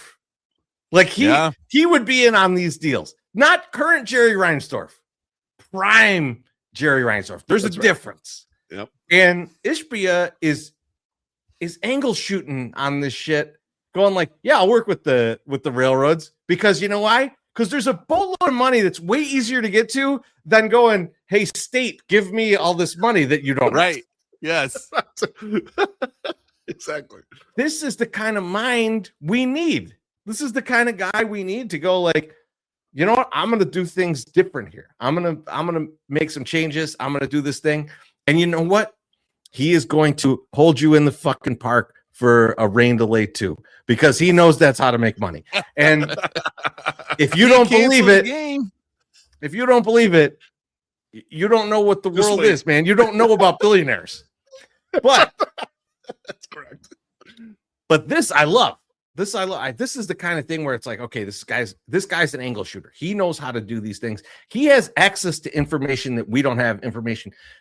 In that article, it says he went after this piece of land that no one knew was available to buy. Yes, I need that guy. The guy that knows about the thing that's not available to buy, that he can buy cheaper than everybody else. Good. I want that guy. We like the off-market deals. Those are the best deals. That's 1,000 Murakamis for us. I fucking love that. I don't love a train facility right behind my house. So no free lunch, Treasy. Not even for us in this. Let's get that goddamn stadium in Bridgeport. MSS, you got any thoughts on the most recent Amtrak Railyard? Okay, you guys are talking about it last night, and I was just really trying to keep up. I had a lot of old fashions, and I was like, I don't know exactly what everyone's talking about. I'm getting old. I can't hear shit, and it was just you are going deaf. You are going deaf, motherfucker. It's rough. A couple thoughts here, Tracy. I love what you brought up there, and I think it's important. I brought it up when I talked to Rob Hart about this whole situation before the half-assed plans that went out there. Let me just tell you guys something. The little mini deck that you guys saw is nowhere near whatever the real deck is. That was the test the market deck, because I'm looking at that thing. I'm like, this is half-ass bullshit. There's a real deck somewhere. An intern made that shit. There's some real shit somewhere that really details out kind of how they're all going to do this. But I agree. The thing you mentioned, it's a very long putt. It's a very long putt. It might be a decade. And the thing you have to realize about a Railyard with I talked about this with Rob Hart. He's like the remediation even of a Railyard that's been a Railyard for 100 years. What the fuck is all under the ground? What's in there? How much environmental cleanup is going to be necessary? This is like that part of it might be a long time. Like, we don't know how long. The part that everyone's kind of getting excited about is that Ishbiaville is going to help them move. And I think that is kind of a commonplace for developments. If a development's going on, you kind of need to get the current tenant or the current occupant out of the space and helping them do that. That happens. So I don't think where am I going to go here? It's not an unorthodox thing for Ishbiaville to do that. Now, I mentioned it on that podcast as well with Rob. He is buying it too in a very tax effective vehicle. He's buying this under the PE umbrella. It's actually a different entity. It seems like underneath his overall PE shield. Canal Edge. Called Canal Edge. It's not called Shore Capital Partners. But, and if he wanted to just do Ballpark Village on that side, which some of the renderings look like, that side of the area would be the Ballpark Village and the stadiums would both be on the other side. I don't know what it'll end up being. We'll see what ends up happening. They're going to have to go through a lot of bullshit to figure out where everything's going to be. I don't know about you. I haven't seen the soccer stadium even break any ground yet. So there's a sign up. It's a long putt for even them who have an open plot of land here. So, take everything you see with a grain of salt. I expect this to twist and turn 15 different ways. I still think it is great leverage if they did want to come back here at 35th Street and just gobble up this land, which I think they could get for a song, and they could still build a neighborhood over there in the Railyard. But a couple things. One, Ishbiaville, which I'm coining it, is I saw CHGO, Sean Anderson had a lady on there was talking about urban planning, and she was saying, "Oh, it could be this nice neighborhood or whatever." And if they make it a neighborhood, it will be. But let me tell you something: you ain't gonna be able to afford to live there, because the single family homes are gonna start at $3 million, and the condos, which Treasy and I will be desperately trying to get into, will start at $800K. Let me tell you, it is gonna be expensive, because if you even look at the neighborhood that is just to the east of the 78th site. We knew some people that lived there when we were sending Bonita to daycare. Expensive neighborhood. I do well, and Mrs. Beef and I did not feel like we could afford to live there. So it's pricey. Upper middle class. This is what it's going to be. Let's extend that also to the actual stadium, because my thoughts is that we Sox fans have no conception of how expensive it's going to be to go to a game once this new stadium is there. Oh yeah. At a minimum, think. It's going to be Wrigley South price-wise, at a minimum. But let's look even further. I know there was a lot of press for his brother Matt with the Suns, because they have some menu items that are much cheaper for fans. Yes. I don't know if you guys knew this, that the Phoenix Suns are top 5 average ticket price. Actually, they were number 4 last year in ticket price. So I think that they're going to charge. You may get a good team, but they're also going to charge. So this is going to be a different thing. MSS and I tried to tell you. They're trying to get the investment banker kids to go to the games, not the family of 6. This is the approach here. And so the tourists. They would love the tourists to come there. Same as Wrigley. I think they see that model and want to replicate that model. Doesn't mean they'll totally knock you out of the box. There may be some opportunities for cheaper seats somewhere or whatever. But I think the expectation should be, when you get that better thing, it's also going to be more expensive. And it should work as long as you pay for players and are competitive. Wrigley works because it's competitive. If they weren't competitive, it doesn't work. So that's just how it is now. Like, there's too many options to spend your money on. You don't need to fucking go to a baseball game because it's the only thing to do. I see this comment. It says the soccer stadium is already broken ground. Yeah, breaking ground is one thing. Has it? I haven't seen it yet. They said they broke ground. Oh, which means one shovel went in the dirt. Drive by there. There's just a sign up that says future home of the Chicago Fire. No one's working there. There's not active. It's not like the casino. It's not like the casino where there's like shit going on and like you could see that they're like, let's get this shit up as quick as possible so we can make money. There's not that going on. Also, both spots. Tell me how to get there. Tell me how you drive a car to either of those spots right now. And that's the thing that is the most insane about it is like the other side, the side where Ishbia is talking about, there's a fucking service road that goes there. There's nothing else. Yeah. There's no other way to get there because there's no reason to get there. So this is what Rob Hart talked about too. Is like that has to happen. Yep. It's going to be a lot. And I'm not saying that they won't do it. I'm not saying that it's not a good idea because I think both they will do it and it is a good idea. Yeah. There's a fucking street that goes right to where the fire stadium is, and they've had it closed for like 1,000,000 years for no reason. Yeah. They need to do this shit. They should do this shit. It's going to be good. But they haven't.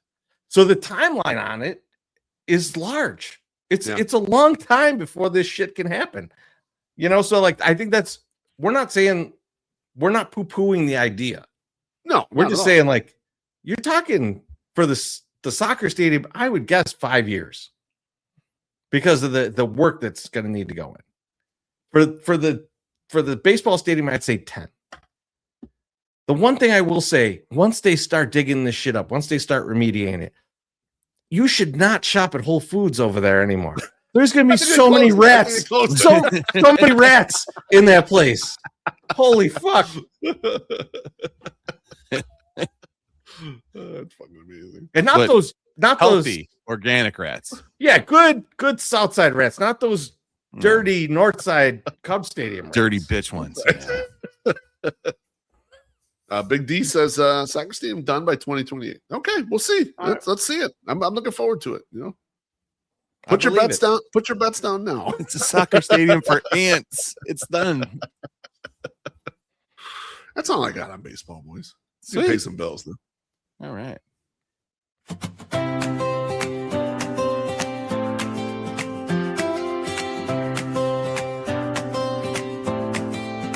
Morning rolls in and the world feels new. Windows down, let the fresh air through. Out in Orland Park, there's a road to trace, and a 2020 Mazda calling your name. Take a spring ride, feel it all come alive. Massive Orland Park, let the good day drive. Fresh air, clear sky, that easy breeze. Take a spring ride, go where you please. Take a spring ride, feel it all come alive. Massive Orland Park, let the good day drive. Swing by today, take the wheel and smile. One quick test drive turns into a while. Mazda of Orland Park. It's fucking beautiful. You know, All right, look, keeps going. Look. Here's just the thing, need it. Here's the thing. No. You did a lot of great stuff this week. So I I'm did. not going to fuck with you on a lot on this song. But if that song is back next week, much like Gabriel Bearstown, I'm going to punch you on the nuts. Beef Love, you better tell your brother to watch his mouth because I don't want to come back, you know, and they have to show him who's got a hand. Okay, I don't want to have to do that, but I might do it. It's such a strong start to the show. Now Senior Sucks, DFA MSS. First half of the show, MVP. Second half, DFA. He didn't even show up for the first half of the show. You didn't see him. You know what you got to do? You got to ride the snake. Ride the snake. MSS is our Everson Pereira. Yeah, it does suck. You know what? Keep using it. Keep using it, MSS. Everyone remembers it. So that's, I mean, they're not going to be like, oh, they'll be singing along in a few weeks. In a few weeks, like, that fucking Mazda of Orland Park song sucks. Yeah, good. Now you know what Mazda of Orland Park. That's the whole fucking point, people. Andrew says, "Are we worried Section 108 won't be where Section 108 is at the rate?" I have no idea. I mean, they'll probably reconfigure it in some way, shape, or form. I mean, my plan would be to premium seats. My plan is to continue being a season ticket holder in Section 108 until I can no longer afford it. So we'll plan to be there in the new stadium, wherever it is.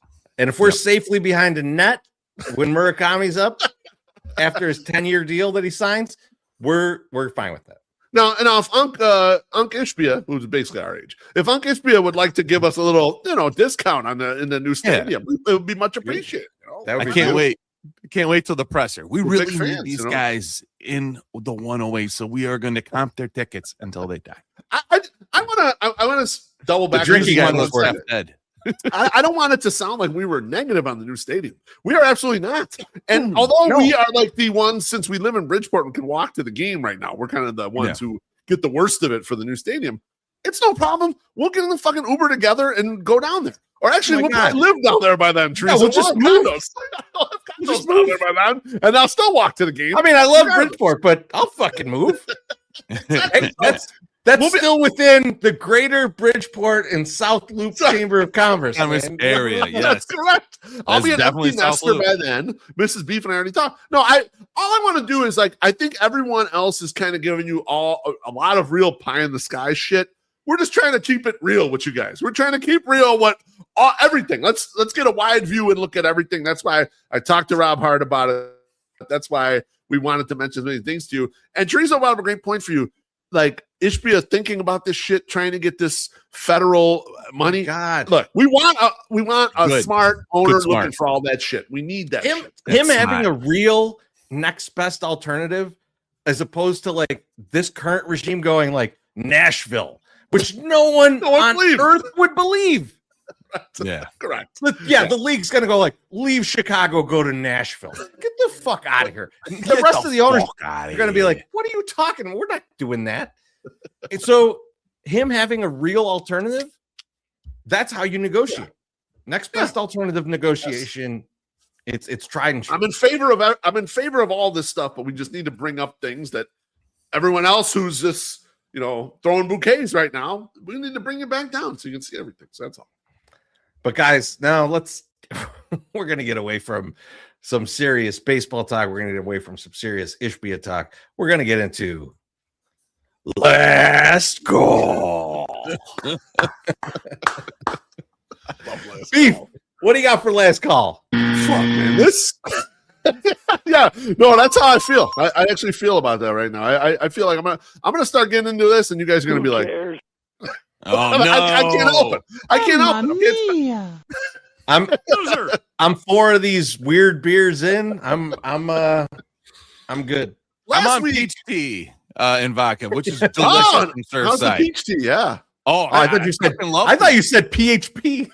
No, peach tea. Andy Miller was in the comments wanting him to take PCP at a game. PCP. What the fuck, man? So we need alphabet MSS. I have children I have to watch. PCP. Barry also said PCP for MSS. So like, I mean, man, we should crowdsource this. What drugs MSS should take for this natural. game? I didn't know you like getting wet. Okay, like if it's from a plant, it's okay for me. Okay. MSS smoking crack rocks before the game. That's not from a plant. There's a good distinguishing factor in that. I don't know my drugs that well. All right, I'm sorry. Anyway, my socks odor. No, crack is not. Where's a crack plant? Okay, let's think about it that way. All right, go ahead. It's cheap, motherfucker. We had a great conversation last week with Jeff Agrest about sports media in general, and a lot of you watched it, listened to it, commented on it, and thought about it. But 2 weeks before we had that conversation with Jeff Agrest, I happened to be looking through YouTube, and I saw that Carmelo Anthony has a YouTube show, podcast, or whatever, called 7 p.m. in Brooklyn. I was like, oh, pretty cool. Like I always loved Carmelo as a basketball player. I didn't know he had a fucking podcast. So I find him. He's got Wood Harris on the show. Now, Wood Harris, fucking Avon Barksdale in The Wire, He was in Above the Rim, Remember the Titans. The motherfucker's in so much shit. The guy's local guys from Chicago.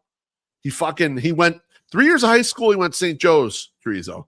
Really? And he played for Pingatore, and he said, "What a fucking racist Pingatore was." And shit. He said, Then he went to Weber after that. He's like, I went to another school, Weber. I was like, oh yeah, Weber stunk, whatever the fuck.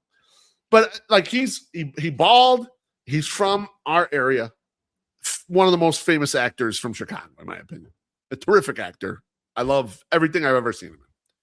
And this interview is 90 minutes, and it's a terrific interview. And I'm like, man, this is fucking gold, man. I can't believe I just found this out here. And I started coming to the realization that I've been thinking about a little bit already. Is podcasting just over for regular schmucks like us? Because why the fuck even have a podcast when fucking NBA players? There's conversations about. I saw a thing with John Sally talking about the differences of playing with the Bulls and playing with the Lakers and all that stuff. It's like this shit is freely fucking available out there. You have huge name rappers, Cameron and Mace have their podcast. It's a big podcast. Yeah. It is what it is. Like all this stuff. It's got me thinking. It's like what point does the amateur? When we started this, not everyone famous had a podcast. Now everyone famous got a goddamn podcast. And not only that, I'm looking at fucking Barstool, and I can't keep my eyes off their goddamn beach house, their spring break reality thing in Vegas. Mm-hmm. So much crazy shit or whatever. They've got all this kit and cameras and people and all this shit. And I even look at like our contemporaries, other people in Sox Twitter who kind of do podcasts. And I think we're a category of one amongst that group. We're the only one that really brings entertainment, I would say, to the podcast. The other ones are trying to be newsy, and we're just not going to be newsy. I mean, we know shit, and we give you good analysis, but we're going to also say F you and drink and have some fun and tell fart jokes. But is it just over for us? I mean, is this kind of dead? I mean, it's a dead medium. Chorizo, MSS, this is dead. I don't think it's dead. And here's why it's not dead. Is because you still have to have talent. You can't just be famous and go out there and put out a shitty product and it not be good, right? Like you at least have to, like, that might have been a really good podcast. And maybe Carmelo Anthony is just really good at talking.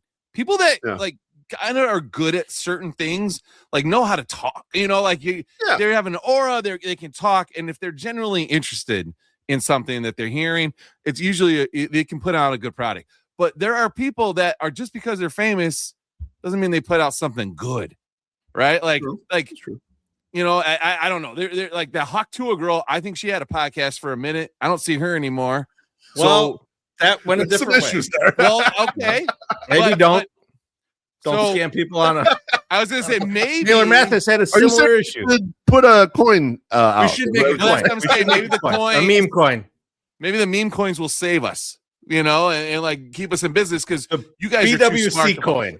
I could fall for that. You guys might not fall for that. You guys are very good with that kind of stuff. You're smart, but yeah, no, I don't think so. I think it's going to be a person by person, celebrity by celebrity basis. Because I was watching this dude and it was oh god, I can't remember his name, but it's like 4 Foot Podcast Live or whatever, who ran into Bradley Noel's son, Jacob Noel. And he's just a YouTube streamer on Twitch. And he just walks around and just has interactions with people. He doesn't do anything but that. And he is not a celebrity. It's not all that good, but it's fucking entertaining. And it was just entertaining to watch. And I'm like, this gives me hope that we can, people will keep doing stuff because I don't know what it is about it, but it was just fun. It was just a fun watch, and the way that the lead singer of Sublime is interacting with this Twitch streamer just made me go, "This is amazing!" Like this guy is an actual celebrity going to a guy that is streaming and saying, "You are so awesome!" Like I mean, and that just blows my mind. So no, we're not done yet. We're not done. We're gonna be okay. Regular schmucks can still do podcasts. What MSS is saying. Like he's put out good stuff, though. You got to put out good stuff. Cool. Teresa, what do you think? What do you think about us, regular schmucks? I've seen this happen. So okay. I've very, very specific experience with this kind of situation, right? In the music business, it became this after. So like the music business for a long time when you could sell physical media and like people were just buying, you had to pay money to listen to something. Yep. It was a very different scenario, right? And like, you know, that went away. And so when that went away, it really became just the big guys. You would take classes like I did, and you would talk to people in the industry, and it was like 1% of the artists make up like 95% of the money that's in the system. Yep. Podcasts are going to go the same way. There's no way to stop that from happening. I agree. But what you end up seeing, what end up changing, is that there's no middle anymore.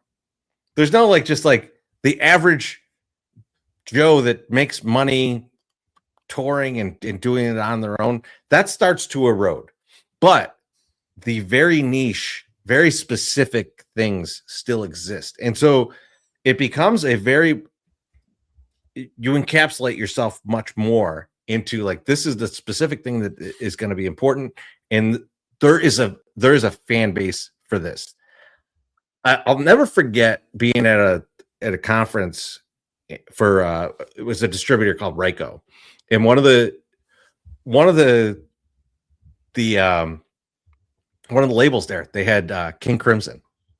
That was on their label. Right? Oh shit! Like Okay, yeah. King Crimson, incredibly famous band, but known specifically for being like very complex, progressive rock musicians. Yeah. And I'm talking to the guy, and he's like, "This is the best band you could ever have." He's like, "Because I know that I'm always going to sell 15,000 albums." They went on tour with Tool. Their record sales increased not at all. Still 15,000. They did no tour. Yeah. Their record sales 15,000. He goes, "I only have to make 16,000 albums for King Crimson every time they put on an album." Yeah. Because I know that they're not going to sell more than that. They're not going to sell less than that. And I can just wind my clock to this. There's no problem there, and there's no waste. And I think that is the thing that, like, if you're a podcast like us, we know the extent of how many t-shirts we're going to sell. We know if we're going to do an event, this is how many people are going to come. We can lock that shit roughly all within in a small window. Yeah. Because we're a very niche thing, and we could go, well, don't spend more than that. And you'll be fine. And that's what it becomes. And so I think there's just a whole world of that. And like all the industries have become like this. And not to be crass, but like the music industry, the porn industry, all of them are fucking like this now. Yeah. Everybody still wants amateur stuff at the end of the day. Yes. But it's talent. just very specific people want very specific things. And you have to be able to do that. And so I don't think podcasts are going away. I just think that it's going to change how podcasts work. And so I think the generalist podcast is not long for this world, but I think the very specific, very, very targeted audience podcast is going to live just like local bands live. There is probably a Norwegian black metal Chicago band that we don't know about that makes a fine living being the only Norwegian black metal Chicago band here. Right. That's killing it. Yeah, I mean, Senor Sox brings up the point. A lot of people are into amateur stuff, though, and he's right of a variety of things, and so that does resonate and does make a lot of sense to me. Danny Miller says, "What would Jeff Agrest say about this?" Jeff Agrest actually asked us this question, kind of, in the show. He didn't ask us a lot of questions, but he did bounce back to us in the section we were talking about. How should radio try to get back from podcasts? How do you get Treasy to be a radio, fan of radio again? And he asked us, he said, there's so much out there. How do you guys maintain your audience? And we gave him the exact spiel you said, Treasy. We're very niche. Yeah, we are doing this specific thing, and we're not doing a lot of other stuff. And yeah, it's kind of guy talk, and it's fan talk, and it's White Sox, and we'll do this, and we do have good guests. I mean, I think we do well with we the had guests. AJ on tonight. I was gonna say I mean, Jeff Passan's a regular guy who comes on the show. Like that's insane. I don't want to bust some shit, but May 7th we'll have is it May? Yeah, May 7th we'll have Sylvie's gonna be on. From Lotto and Sylvie, Mark Silverman will be on here. Talk to us. So we do well. We've done well with guests for a half decade at this point. But I always kind of wonder about the thing. And I put in the comments, I put Kevin Kelly's 1,000 True Fans theory, and it's kind of the same thing as this, Treasy. It's a little more local thing. If you can make 1,000 true fans, you can really maintain the thing. But I did think about it from the interview perspective, just like, you can do good and interesting interviews, but it's tough because the real big names are going to go to these real big podcasts, and you're going to be shut out of all that stuff. You're never going to have the opportunity. Like the fact that we have interviewed Jeff Passan or talked to Jeff Passan 4 times is lunacy. No one at our level should ever get a guest that fucking big at all. Your first camel toe is that good. Yeah, that's true. I told you, give a little credit where credit's reason why, but whatever. But I think the point stands. It does make you think about that from the perspective of we gotta always be innovating. We always got to be entertaining. Yes. We always got to come with something because the well can dry up like a motherfucker. So, hey, Loaf, this is the 4 inches live guy. And then there's Jacob Noel in the back at an In-N-Out burger. And the 4 inches live guy kept saying, like, dude, I'm so fucking hammered, man. I'm so hammered right now, man. I'm so hammered. And they're like, exchange information. He's like, you get me backstage? And he's like, absolutely, man. We fucking love you, man. I was like, so we're going to be fine. We're gonna be fine. We can keep up with this drunk guy. We can keep up with that drunk guy. It is crazy how much Jacob sounds like his dad. That is it's Treasy, you said that, okay? And so and I was like, I'm gonna listen to Sublime because I really like Sublime. It's like one of my favorite bands. Yeah, and I'm listening to it, and it morphs like on Amazon Music. It morphs into other bands that sound like that band. Yeah, Sublime created an entire genre of guys sounding. Oh yeah, for sure. I mean, but I think it is the guy sounds just like him, and depending on what song it is, I think it's down to 2 things. I think we talked about this on Friday night before, but I was saying like it is that he sounds like his dad, but then he also has Eric and Bud producing it to have all the same effects on the voice that they had for Brad. And so it's just kind of wild in that sense. So it's the writing's similar too. Yes. Yeah, it is. Oh, the so writing's similar. Is kind of like a similar thing. And it's very similar. And there's a lot of like the same like echoes that they put on like certain parts and stuff. And it's just very like it's straight off the Sublime record. Yeah. And he'll get shit. Like you'll see shit every once in a while where they're like, Nepo baby. And I'm like, listen, if there's anyone that deserves to be a Nepo baby, it's him. Because his dad never got to experience any of this. Like, he never got to experience the height of his fame. That's right. So he never got to experience his dad never got any of the accolades. He was dead. So he should get it. He 100% should be there. And if the other members think it's fine, I mean, I'm fighting a war that no one's trying to fight with us in the comments. So it's no big deal. Yeah. But it just pisses me off when people are like, Nepo. No, this is not a Nepo thing. Okay. This guy deserves huge downer out of MSS. So I'll let him go with his last call now. So this week, starting this past weekend, White Sox started hitting home runs again. Okay. And the ball's flying out of the park. And I had only seen a few comments, about Derek Showman and about how, who the fuck is this guy? Fuck this guy. Get him the fuck out of there. So me, knowing how I like to stir the pot, make this tweet. And I say, man, life comes at you pretty fast. A week ago, everyone hated this dude. A lot of people retweeted it. A lot of people liked it. And they're like, yeah, man, we really hate him. And then some people came in with the, well, let's just see. And this is where the consistent things comes from, Loaf. He's like, let's just see if this hitting is consistent. We'll see if he can do this.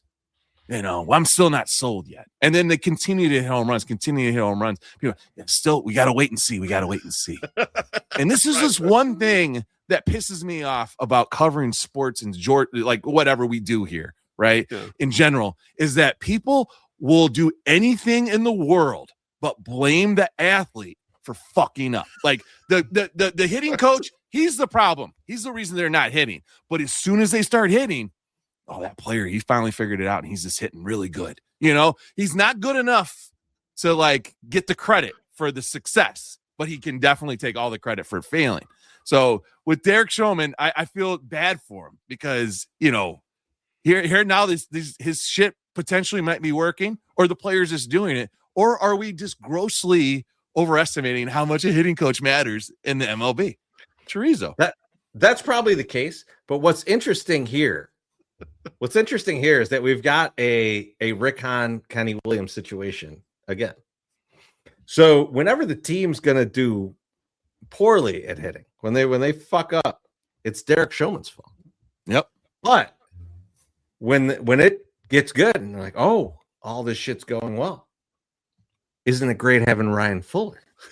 Like, we've got to like we've been sold a bill of goods, and like we're just eating it up.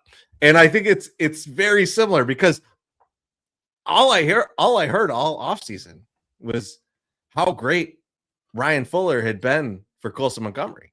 When Colson Montgomery came out of the gate slow, when he can't hit anything in the fucking strike zone, fuck Derek Showman. True. That's true. And then when he was smashing it, Fuller, he's so genius. Fuller must be back in the game. He must be getting in the sauna with him. Like Yeah. I said, to get him out of the slump, they get in the sauna together. That must have happened. It probably did.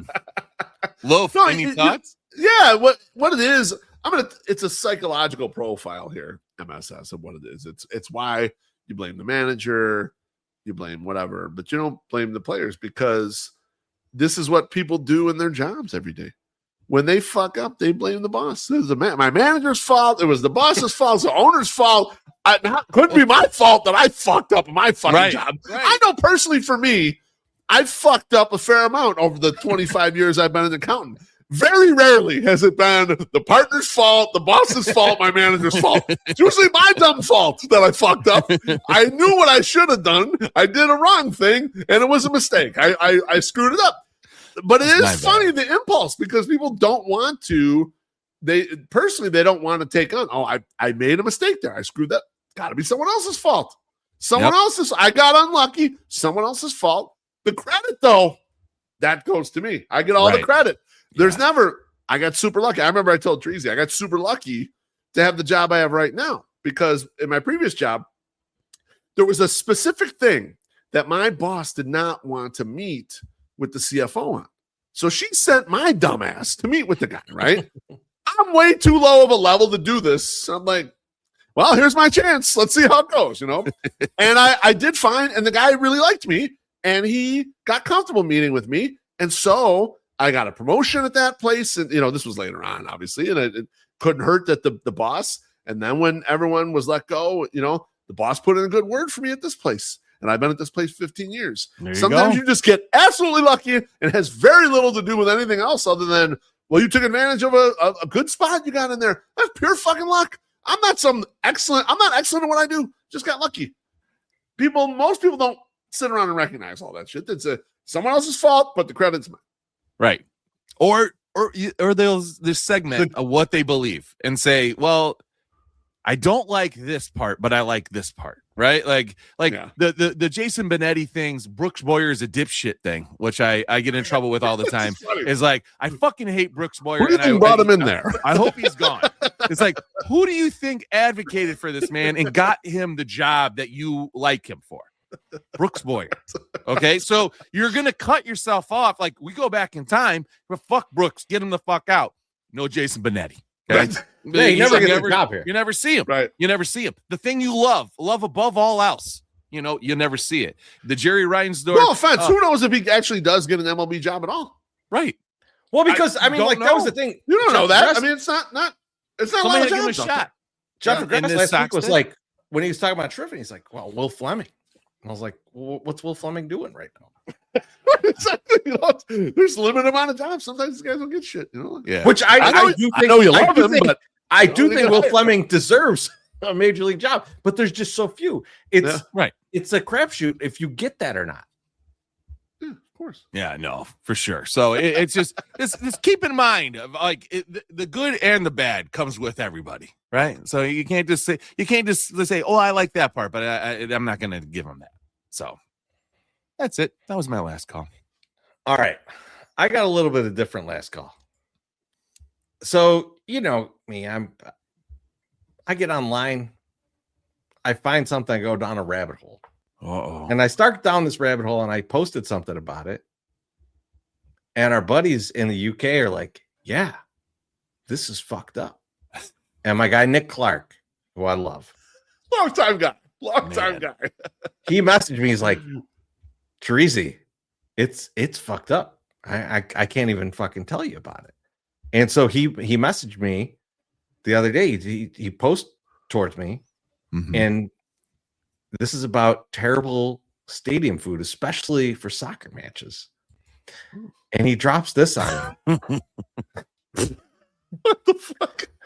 And he's like, this is a Philly cheesesteak at Sheffield Wednesday. And so I was like, holy fuck. Where's the cheese? It's somewhere right under there. I think it's right somewhere there. under there. Oh, I see the corner of it there. Yeah. Yes, on the bottom. Right? Yeah. Gross. And so there's a whole, so that's Footy Scran. There's also another one that I'm going to show you in a second.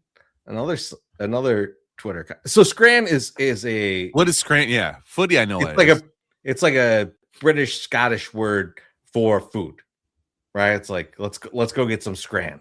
You know, okay. So it's just food. Okay, and soccer food. There's all kinds of shit about this online, and here's the cheese fries. Oh no!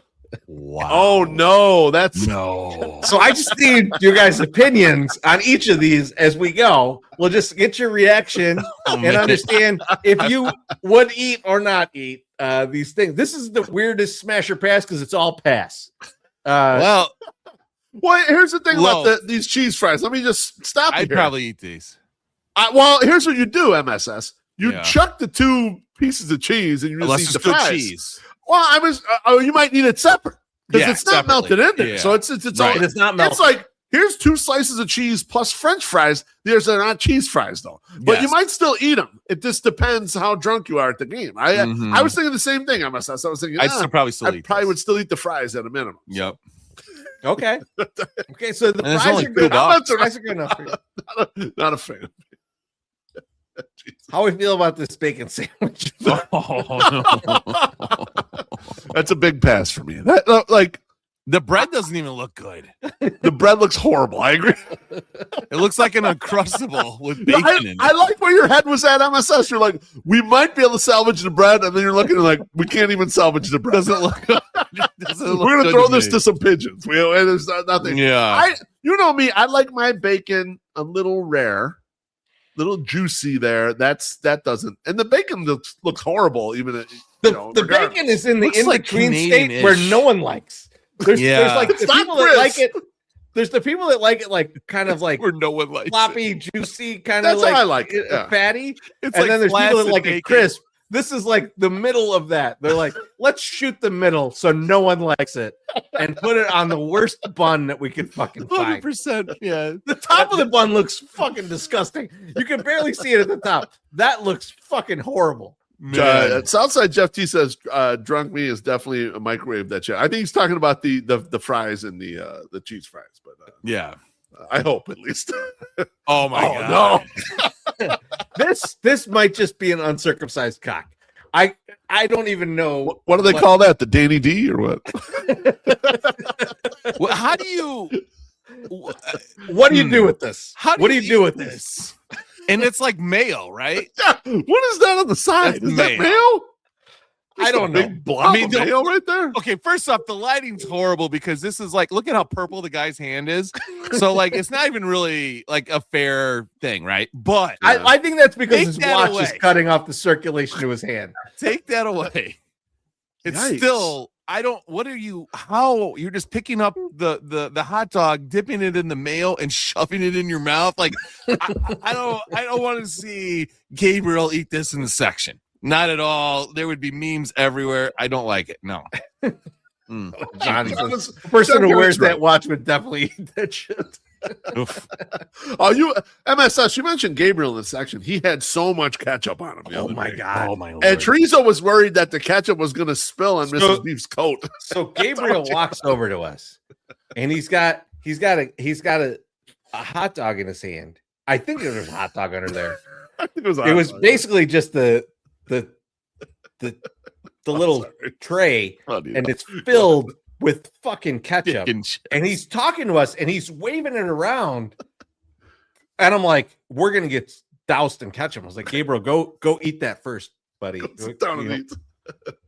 And so he goes, Gabriel's great. He's like, oh shit, yeah, I'll go eat. And so we look over. This motherfucker is covered in ketchup. He is just fucking Luke walks by him. He's like, Gabriel, no napkins? What's going on? No napkins. But Gabriel's the man. So he's like, hey, look, this is how I eat, motherfucker. I'm just gonna eat this shit. Then he went down. He went down to the craft cave. We didn't see him for like 10 minutes. He came back up. He shows me his hands. They are fucking pristine. Yeah, he was fine. Like, He works in a restaurant. He took care of business. He was fine. Yeah. He was fine. That's just how I eat. Don't fuck with him, you know. But also, don't throw a bunch of ketchup on me. That's it. We're just please don't do that. We're simpatico. I would not. Let's get to the next one. How about this chicken panini? How about chicken panini? No. What is this? No way. I can't believe this is in Greece. No, how the fuck? That's embarrassing, man. How the fuck is Greece producing this? Greek food is so fucking good. It is. I thought that was a plantain or something like that. I don't know. That was a panini. What is that? That looks like a sandwich that everything fell out of it. That's what I thought the one with the bacon was. I was like, well, what fell off of this thing? No, that's just what it was. I don't even think this is like a panini style sandwich. Like, no. Usually you shouldn't even be able to split apart a panini. Yeah, it should be hot and pressed. That's just wild shit. That one's disgusting. Ugh. All right. Oh. No, we're not. No. Now this is Germany. We're not doing this. Now this is a big piece of fish in there with it looks like pickles. There's no way. I'm gonna ask you guys a question. I know none of us would eat this. But how you feel about sitting next to the guy that's eating this? No. Gross. Are you talking to this guy? The breath on the guy. I'm gonna have my Altoids out. I'm gonna have 8 of these. Would you like one as well? I mean, you're shoving the Altoids into his face like you're suffocating him. You're gonna chloroform him with fucking Altoids. I mean, you look at that thing and you think to yourself, we have Lawrence's right down the street that makes like the best fish sandwich you could possibly fucking have, and then you see that piece of garbage. Oh my God. Like I can never put my lips on that thing after having Lawrence's. Come on. Oh God. Barry's comment. Is that fish dead yet? No. That's fair. That's a fair question. We don't know. I do like the name of it that says fish in a bun. I mean, they're not lying. It's a legit title. You bought you bought exactly what you wanted. Yeah. You're like, you didn't have to like Barry. You didn't could you imagine have to cook it. Could you imagine you're at a game and someone's coming through the row and they're carrying that, and you're just like, you look at the empty seat next to you, and you're like, you better fucking not. You best not sit here. And they sit down and they're like, hey mate, how you doing? I think it's a different accent. Different accent. This is definitely this is German. Yeah. Well, I don't want to do that. Don't do a German accent. I'm not going to do that. Just chill. This is I don't know where this is, but that's a beautiful cheese melt there. Where's the melt part? Same. That fucking bun is back, Beef Loaf. That's the I know. same It's the bun. same terrible bun. Yeah. Have none of these, it's a cheese melt. You didn't have time to put a little butter on it and actually set it on the grill for a little while so some of this to heat up? Like, what the fuck is that? Or put it under a light or on top of a car. I mean, a fucking match would have done the job. Right. Yeah, that's horrible. The fish sandwich outside Jeff D goes, even better. The vendor passes it down. And you gotta hold it. No. no way. I'm not touching it. All right. I got one more. Get your And pickle fish out of here. this last one, the first time I saw it, I was like, this is bullshit. This is not real. This is someone having a joke. I've seen this. I've seen this like 20 times. Okay. This place actually serves this thing. It's an ice cream sandwich. Is that pound cake? That is a fucking piece of bread, man. That's not pound cake? Hang From on. what I've read, it is a piece of bread. Hold up. Can I say something? Hold up. Can I say You would something? eat this. I would definitely eat I'd this.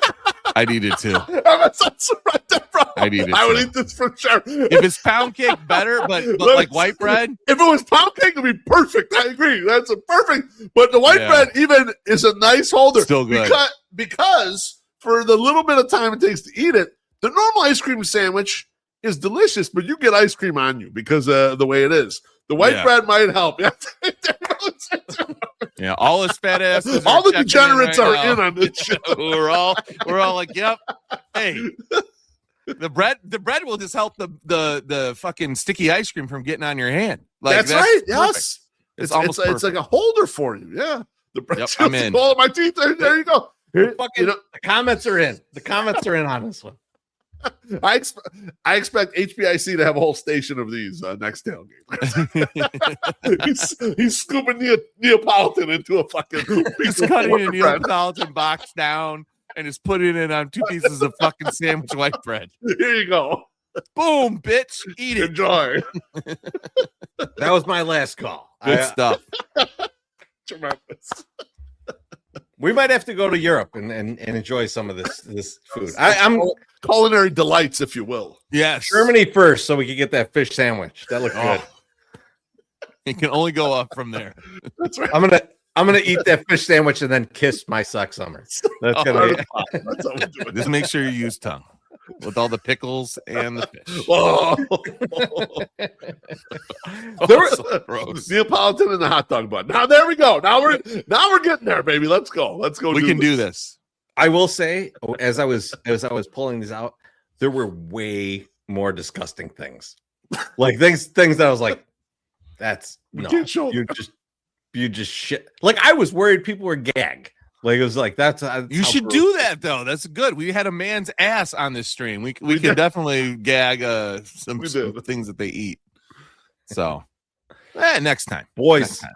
It is time for thank yous and GFYs. My Suck Summer, who are you thinking of GFY? I have no thank you or GFY this week. I only have a very heartfelt happy 8th birthday to my second born daughter, little sis Summer, aka Tess the Best. She has she's turning 8 tomorrow. She has a big heart. She loves animals almost as much as she loves us and her extended family and friends. And when she gets a full, complete night of sleep in her own bed, not in our bed, and she's in her own room, she is so nice and is such a sweetheart.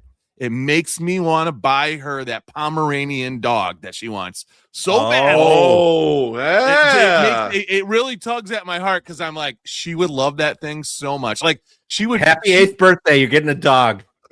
She would George it a little bit, but not kill it. You know, she would just be like, she'd be right with that thing. So I'm like, I'm really thinking about it. But then there'll be the one night where she comes in her room and then there's a complete pile the next day and it's so mean. And I'm like, I don't want to deal with this. But happy 8th birthday to little sis Summer, aka Tess the Best. She has been so happy, so excited this week because she has a 10 fucking kid sleepover tomorrow night. Oh, shit. Nice. And guess Good who's luck. not going to be there? Me, because I'm going to the White Sox game and I'm going to come home hammered. So I'm not even worried about this. You coming home drunk to that is going to be amazing. My God. I was like, if I walk in the front door, I'm going to wake all the kids up. If I walk in the back door, I'm going to terrify them for life. So I don't know what I'm supposed to do to get back into my house tomorrow. Yeah, I might be sleeping in the Bang bus. Well, unfortunately, he doesn't have it anymore. Bring a bunch of fish and bun sandwiches for everybody, and then they'll be so happy. Yeah. Yeah, no, she made her own bed. I said, let's keep it to 5. Mama Summer said, no, let's let them do as many as they want. Yeah, I had a sleepover for my 10th birthday, I believe. That was it we crazy? Had at the house. No, not that many. It was like 6 of us or 7 of us. Something like that. Only one kid died. How dare you? So happy birthday. Beef. Who are you thinking of JFYN? I got to thank my guy Ian Eskridge for joining the Au Jus this week. Those episodes are typically some of the best received by the audience. A lot of people really love them, and they're very fun for me to do. You know, is always willing to take questions on all kinds of prospects. He's willing for me to shoot across the bow, and he'll answer. He's got a real soul for the game, if you will, for what we do here, cutting videos and Future Sox or whatever. He is absolutely the man. So visit the Future Sox page, get out there, support those guys, and thanks to Ian for coming on the Au Jus. Teresa, we were thinking of GFYN, baby. By the way, great episode. I really was good. Yeah. I'm thinking our guy Matt Palmisano. Great event yesterday it was for the Greater Bridgeport and South Loop Chamber of Commerce. That's right. But it was, Beef, we grew up in Bridgeport. Filbert's has been here forever. Yep. And it was their 100th year in Bridgeport. Awesome. And it was a great event. And, I appreciate that, like, a guy who, we know his older siblings. And so, like, he was like a little kid when we knew him, man. To see him all grown up, and like this kind of stuff is a huge pain in the ass. This is not for any money or anything. He's just doing this for the love of the game, and I appreciate that he does all this work. And like, it was a great event. I had a great time. I had just under 600 drinks. It was properly lubricated at that event. It was awesome, and I just want to thank him for doing that, and for keeping Bridgeport pumped up, man. I fucking love it. Yep. It's great to be back in Bridgeport, and I appreciate him for making me feel welcome back. But thanks to all of you and the comments, all the drinks. Thanks to AJ Pierzynski for fucking coming on Jesus tonight. Christ. I can't believe he showed up. And man, he was just as having fun as us. Yeah, I'll say. That's right. We'll see some of you on Sunday, but we'll see a bunch of you on Friday and Saturday, Sunday. And until we see you all again, have a great night. And Greg Hall, the mighty player.